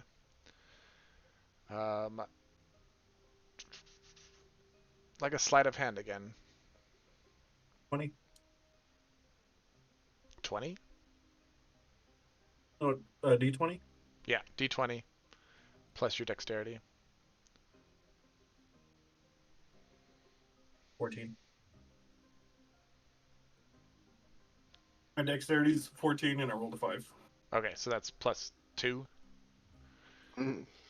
the modifier. So Yeah. you got 7. Surprisingly, the metal working on this stuff, while it looks really old, doesn't seem to have a lot of rust on it. Like whoever made this, whoever made Any amount? this, whoever made the nails and the tracks and stuff around here did a really good job at sealing them and protecting them. You're able to get a little bit, Can I but get metal shavings? yeah, a little metal shavings, but not as much as you thought you could get. I say like 2 or 3 grams. Yeah. Um, It's benefiting the whole party. I'm also doing so. Give it time. Beldoris. Okay, so I see Sniff doing that, and I look at him confused and like very quickly say to him, "What are you doing? We have to destroy this thing." And then after that, I start moving toward the elf. Let's see, what did we get right? Yeah, you could get behind him. Yeah, okay, okay. All Tieflings right, so always I'm gonna getting in move everyone else's business. over here, and I'm gonna try attacking the helmet specifically with my mace. Okay, so that'll be So, you roll 2 d20s and you're gonna take the lower one.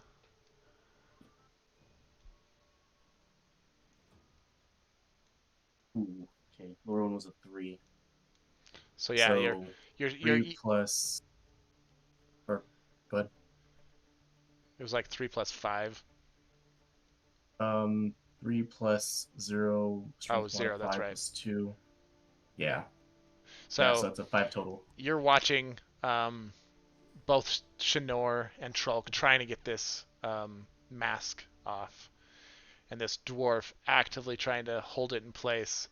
And you run around. You're like, well, I got to help them with this. And you take that swing and just barely miss that mask, but swing a little wide. You miss on that attack. There's a lot going on around that helmet. You didn't want to accidentally hit one of us or something. Um, True, yeah. cool. This dwarf Okay. Like is I'm grabbing it, there's a shovel trying to go underneath it. this dwarf Yeah. is going to Mace is going everywhere. try and swing at Trolk this time to get him off. That is a 16, That is my armor class. so you are good. Um, and we're gonna do another strength check against Okay. Trolk With the with shovel. this shovel. Oh, he critted, but he gets a -3, so that's still 17. I think he breaks free because I rolled a 5 plus my strength is so I got an 8. Okay. So as he breaks free, he's going to take a swing at you, and he is going to beat your armor class Ooh. with a 17. Does he move like out of my range at all? Now this Or is is he just this gonna... is just this is just the shovel that is attacking you. Oh, the shovel's attacking The me. shovel, Right. you did the contested thing at the beginning, and then is going to attack, doing 4 damage. As again, you get broadsided with a shovel in the dome. Ping. Cool. Shinor, you are up. It's like WWE with a fucking chair. Yep.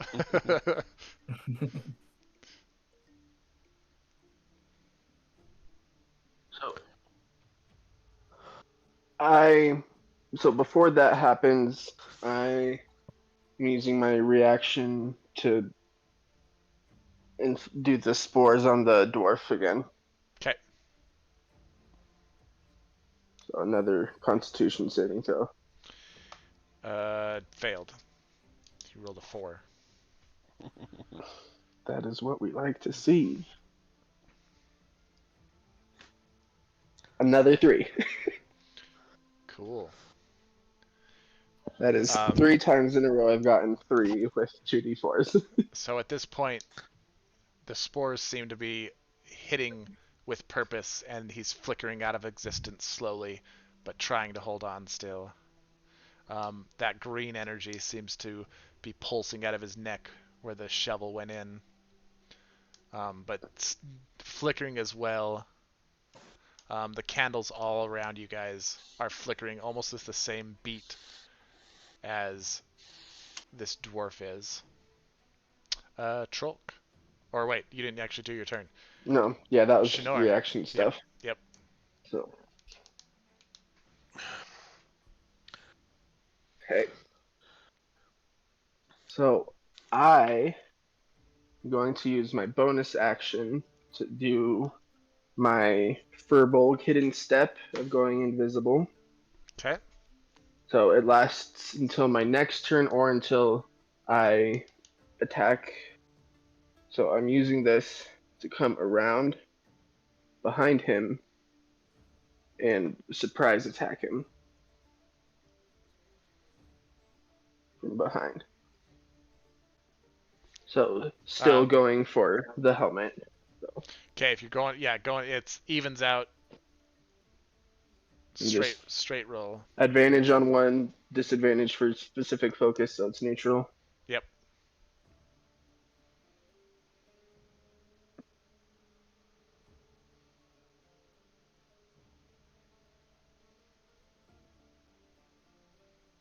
$19. That'll hit.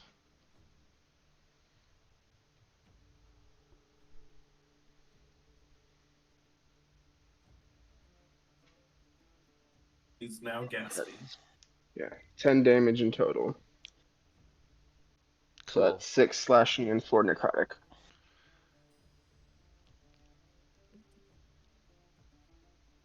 All right. So you hit that mask, and he's holding on, but he cannot keep purchase on that mask, and it flies off and clatters right over here. I'll make another one because I don't have a. Wait, do I? I do. Hold on. Basically a token for his body. Yeah, I didn't make a token for his body. Just do a outline of a murder scene. Oh, he's still up. Do they have the just random tokens still on this new one? I haven't done anything with it. Yeah, they have the random ones. Somewhere. I have so many tokens made here, so. So yeah, his face looks too good in that token. But He shaved a whole beard. at this point, you hear a ghastly scream as that mask comes off, and he turns towards it.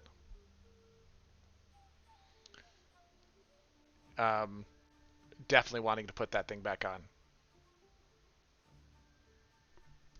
But it is not his turn, so Trolk. Mm-hmm. He's still flickering. The mask seems inert on the ground at this point.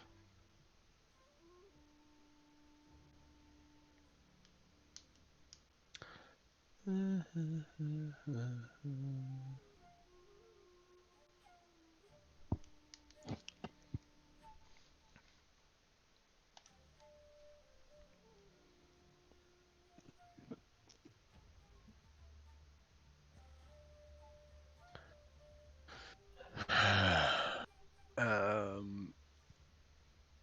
why not? I'm just gonna attack him. Okay. He's right in front of me.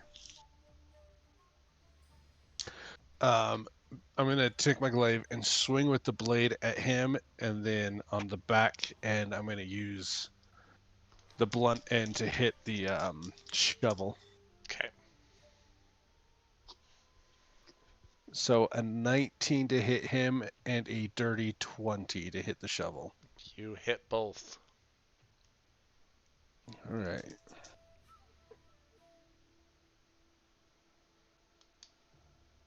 Four damage to him and 4 damage to the shovel. I rolled ones on both. Well, That's unfortunate. Yep. you murdered the shovel. Can I say like the back end sends it flying and it sticks into the wall? No. Damn. I think it's kind of funny Because because you put that's the only thing putting you on the ground. because the nat 20 has made it go flying into the wall. So it clangs up, kind of does a couple flips in the air, and lands next to you, unanimated. And he is making an effort to run away from you, but he will in his turn. And Okay. your glaive goes right through him, and like it goes through his off arm, Mm-hmm. and it flickers out of existence and just stays gone. Mm. He still has the rest of his body. Okay. Sniff.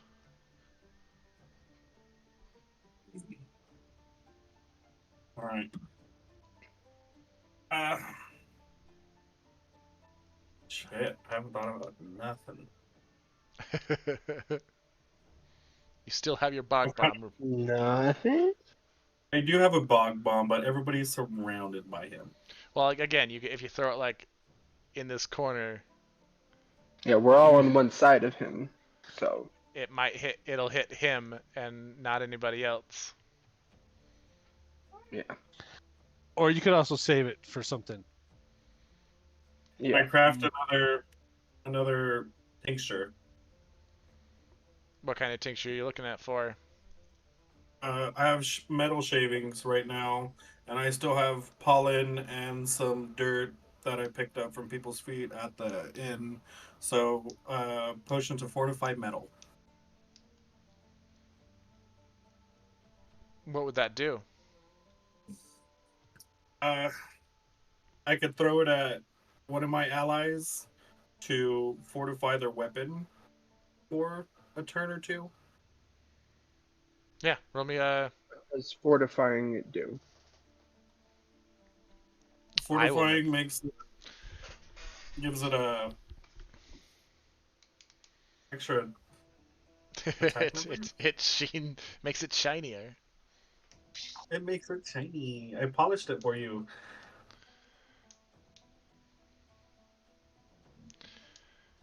You can I just try and make a potion. for rust. All right. I'll just craft a potion. Okay, roll me that with that intelligence sleight of hand.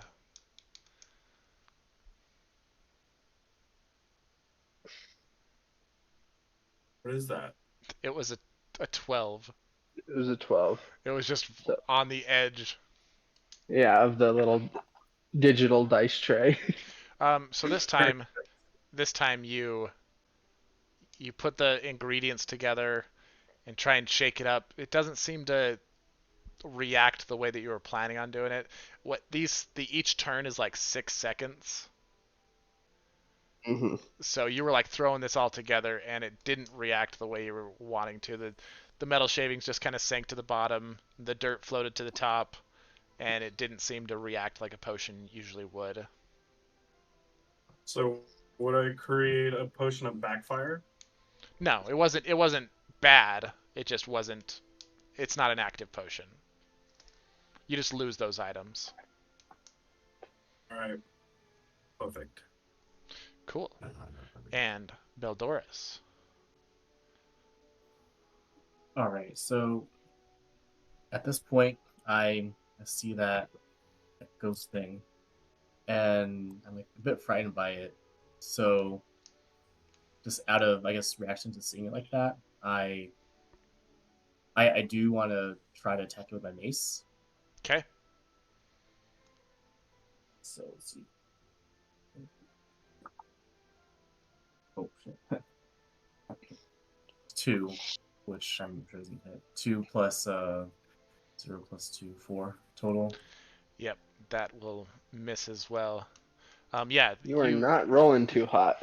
you see that No, we're not.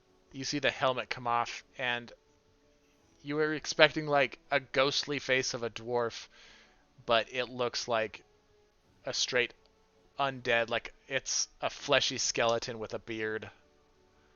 And it spooked you enough that you were stepping away as you were taking that swing, and it was trying to get towards the mask, so you just again whiff with that attack. But All right, and then yes, but no, you're good. oh, I was gonna say like after that, I was gonna say to everybody else around me, what do we do? Who is that? And then it ends my turn. Cool. But unfortunately, not for you guys, for him, um, the only thing holding him into this world was that mask. As he takes one step towards the mask, as his foot plants onto the ground, it starts to disappear. He lands on one knee, takes a second step with his other leg, and it starts to disappear. Well, Um, as he's stepping My away, spores would also be swarming yeah, him. yeah, you got spores. and I would attack him on his all way out. Yeah. all three of you would get an opportunity attack, but he's just disappearing. And at the very end, his fingertips graze the mask, and instead of like you'd think like ghosts would travel upwards as they disappear, this one you can see almost like Slimer from um, Ghostbusters. His incorporeal form slams on the ground and starts disappearing and seeping into the ground and heading downwards and disappears Thinking. into the ground.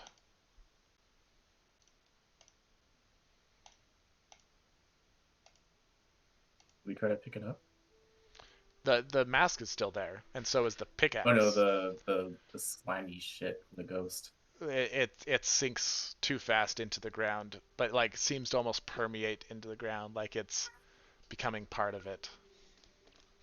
And we are out of initiative. The dwarf ghost is no more. What would you guys like to do? Pick up that mask and examine it. So this mask, I mean, you can zoom in and check it out, is dwarven flavored, but definitely has a demonic look to it. Are there any markings on it that we might recognize?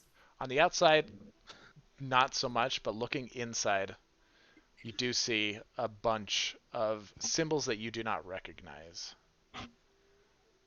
Can I do an Arcana check on it?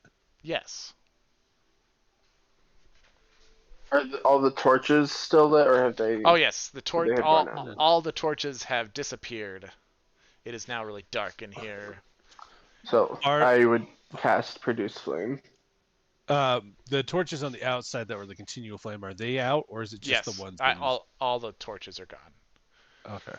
It is now what you expected by an abandoned mine. 23 on the Arcana check. Cool. There is some sort of magic into this. It's like a binding magic. Okay. In this mask. It seems to be linked with the land as well as that ghost. Okay. Like that ghost specifically, or? You're not sure. It definitely was binding him to this area. Okay. I shall put it in my bag. Cool. As he's inspecting the helmet, I would crouch down and do druid craft on the ground where he sunk into the ground, just to make sure that him going down into the ground there didn't have any effect on any plants that happened to be down in that soil, just to give them the extra push in case it was doing something. Okay. To him do a quick in any way. nature roll.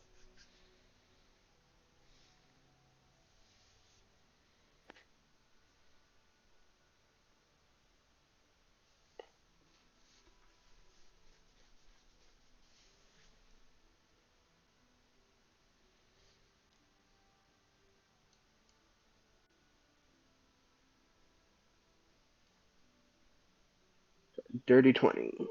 Cool. So yeah, you can feel almost this necrotic energy as it's seeping into the ground. It's pulling deeper and deeper. Um, there's not many plants in here anyway, just maybe a few mushrooms, and they don't seem to be affected at all. But they are grateful that you did that.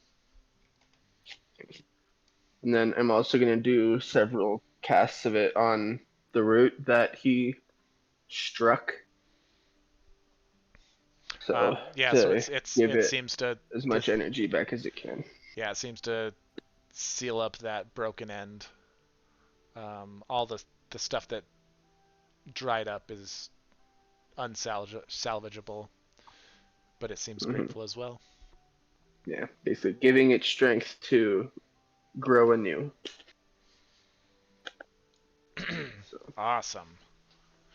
What would you guys like to Can I do roll now? a perception check on all the crates and for minerals or some Yeah. type of deposit? Go ahead. I can do investigation or perception. We'll do investigation. Okay.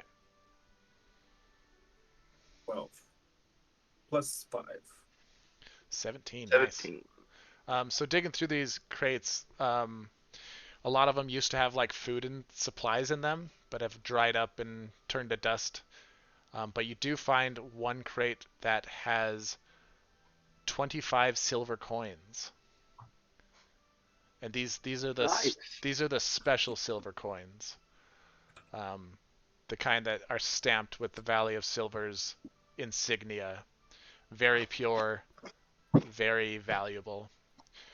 That is actually going to be our currency in this. We're not going to be using gold in this campaign. There is gold, but it doesn't. So my 5 starting gold pieces is worthless. Inside the valley, it will be worthless. It'll just be gold for other purposes. Can I distribute gold amongst my comrades? Cool. Yeah. Silver. Everybody gets 5, and I'll keep 10 so I can melt the other half. Awesome. So you now each have 5 silver pieces, except for Sniff, who has 10, but he's probably going to keep 5. What would you guys like to do? We're almost reaching our end point. The mines seem extra quiet. I'll check down this way. Proceed forward. Following the route. I'll follow. Mm-hmm. Here, looks like. That's in my bag somewhere. I'm just gonna leave it over there. There's a path. I'm just gonna open this map up actually because. How stable does this bridge look? As stable as my feelings. It's kind of stable. It's stable enough that if you go one by one, you can make it across. Can I go first across it? Can I do a perception and see that like because bugbears are kind of used to caves or whatnot, but can I tell the fact that like this path down here we could go back and come this way and still end up on the other side of this bridge without having to deal with it? I mean, what's your dark vision? 60 feet. So. Well, yeah, I just grabbed you. Yeah. So yeah, you'd be able to be like, oh yeah, that was that other path that I saw earlier before the whole dwarf situation. Yeah. So you do if you're unsure about this bridge, you can go around. I'm just gonna be like, there's a safer way over this way, and just have. All right, weigh less than 20 pounds, 24 pounds. I would like to cross the bridge. I'm not walking all that way back. It doesn't even creak as Sniff goes across this bridge. Sniff may be 24 pounds, but I am 350 pounds. I do not trust that thing. So yeah, you make your way. You start. I'm just under 300 as well. So you see the the root pop up out of that hole again. You keep following the root. As it gets to the entrance, you see. You get some more. You see the entrance to this place and a green hue of light sticking through. You climb the stairs that are falling apart and make your way outside. Before I leave, is the torches unlit but still physically there? Yeah, there's still torches on the walls. They're just not lit anymore. Can I bag one of those? Yeah, definitely. Perfect. Torch gone. Would they be show signs of burning, Oh no, or they're no? old. Because it's a magic. Since They're it's old and magical. dry. It was just it was almost like a hologram. Okay. Cool. Well, you get out of the mine system and into a forest. Wow. Um, Hello, trees. Hello, hello, hello. you look up into the sky and you see that silver cloud above you. The light like sifts through it, and as it's bouncing on the silver particles in the sky, it turns a hue of green before it hits the ground, causing So we're the whole area to be in this weird green glow. now under You are the silver cloud. you are under the silver cloud. The cave behind you has collapsed. There is no way out. You see a slight old decaying path of cart tracks heading somewhere. Somewhere that we will get to next week. I imagine Sniff's just like actually just bouncing around in the forest, just looking at everything, Tree to scrounging tree. around for scraps. Exactly. Welcome to the Valley of Silver. Your adventure begins.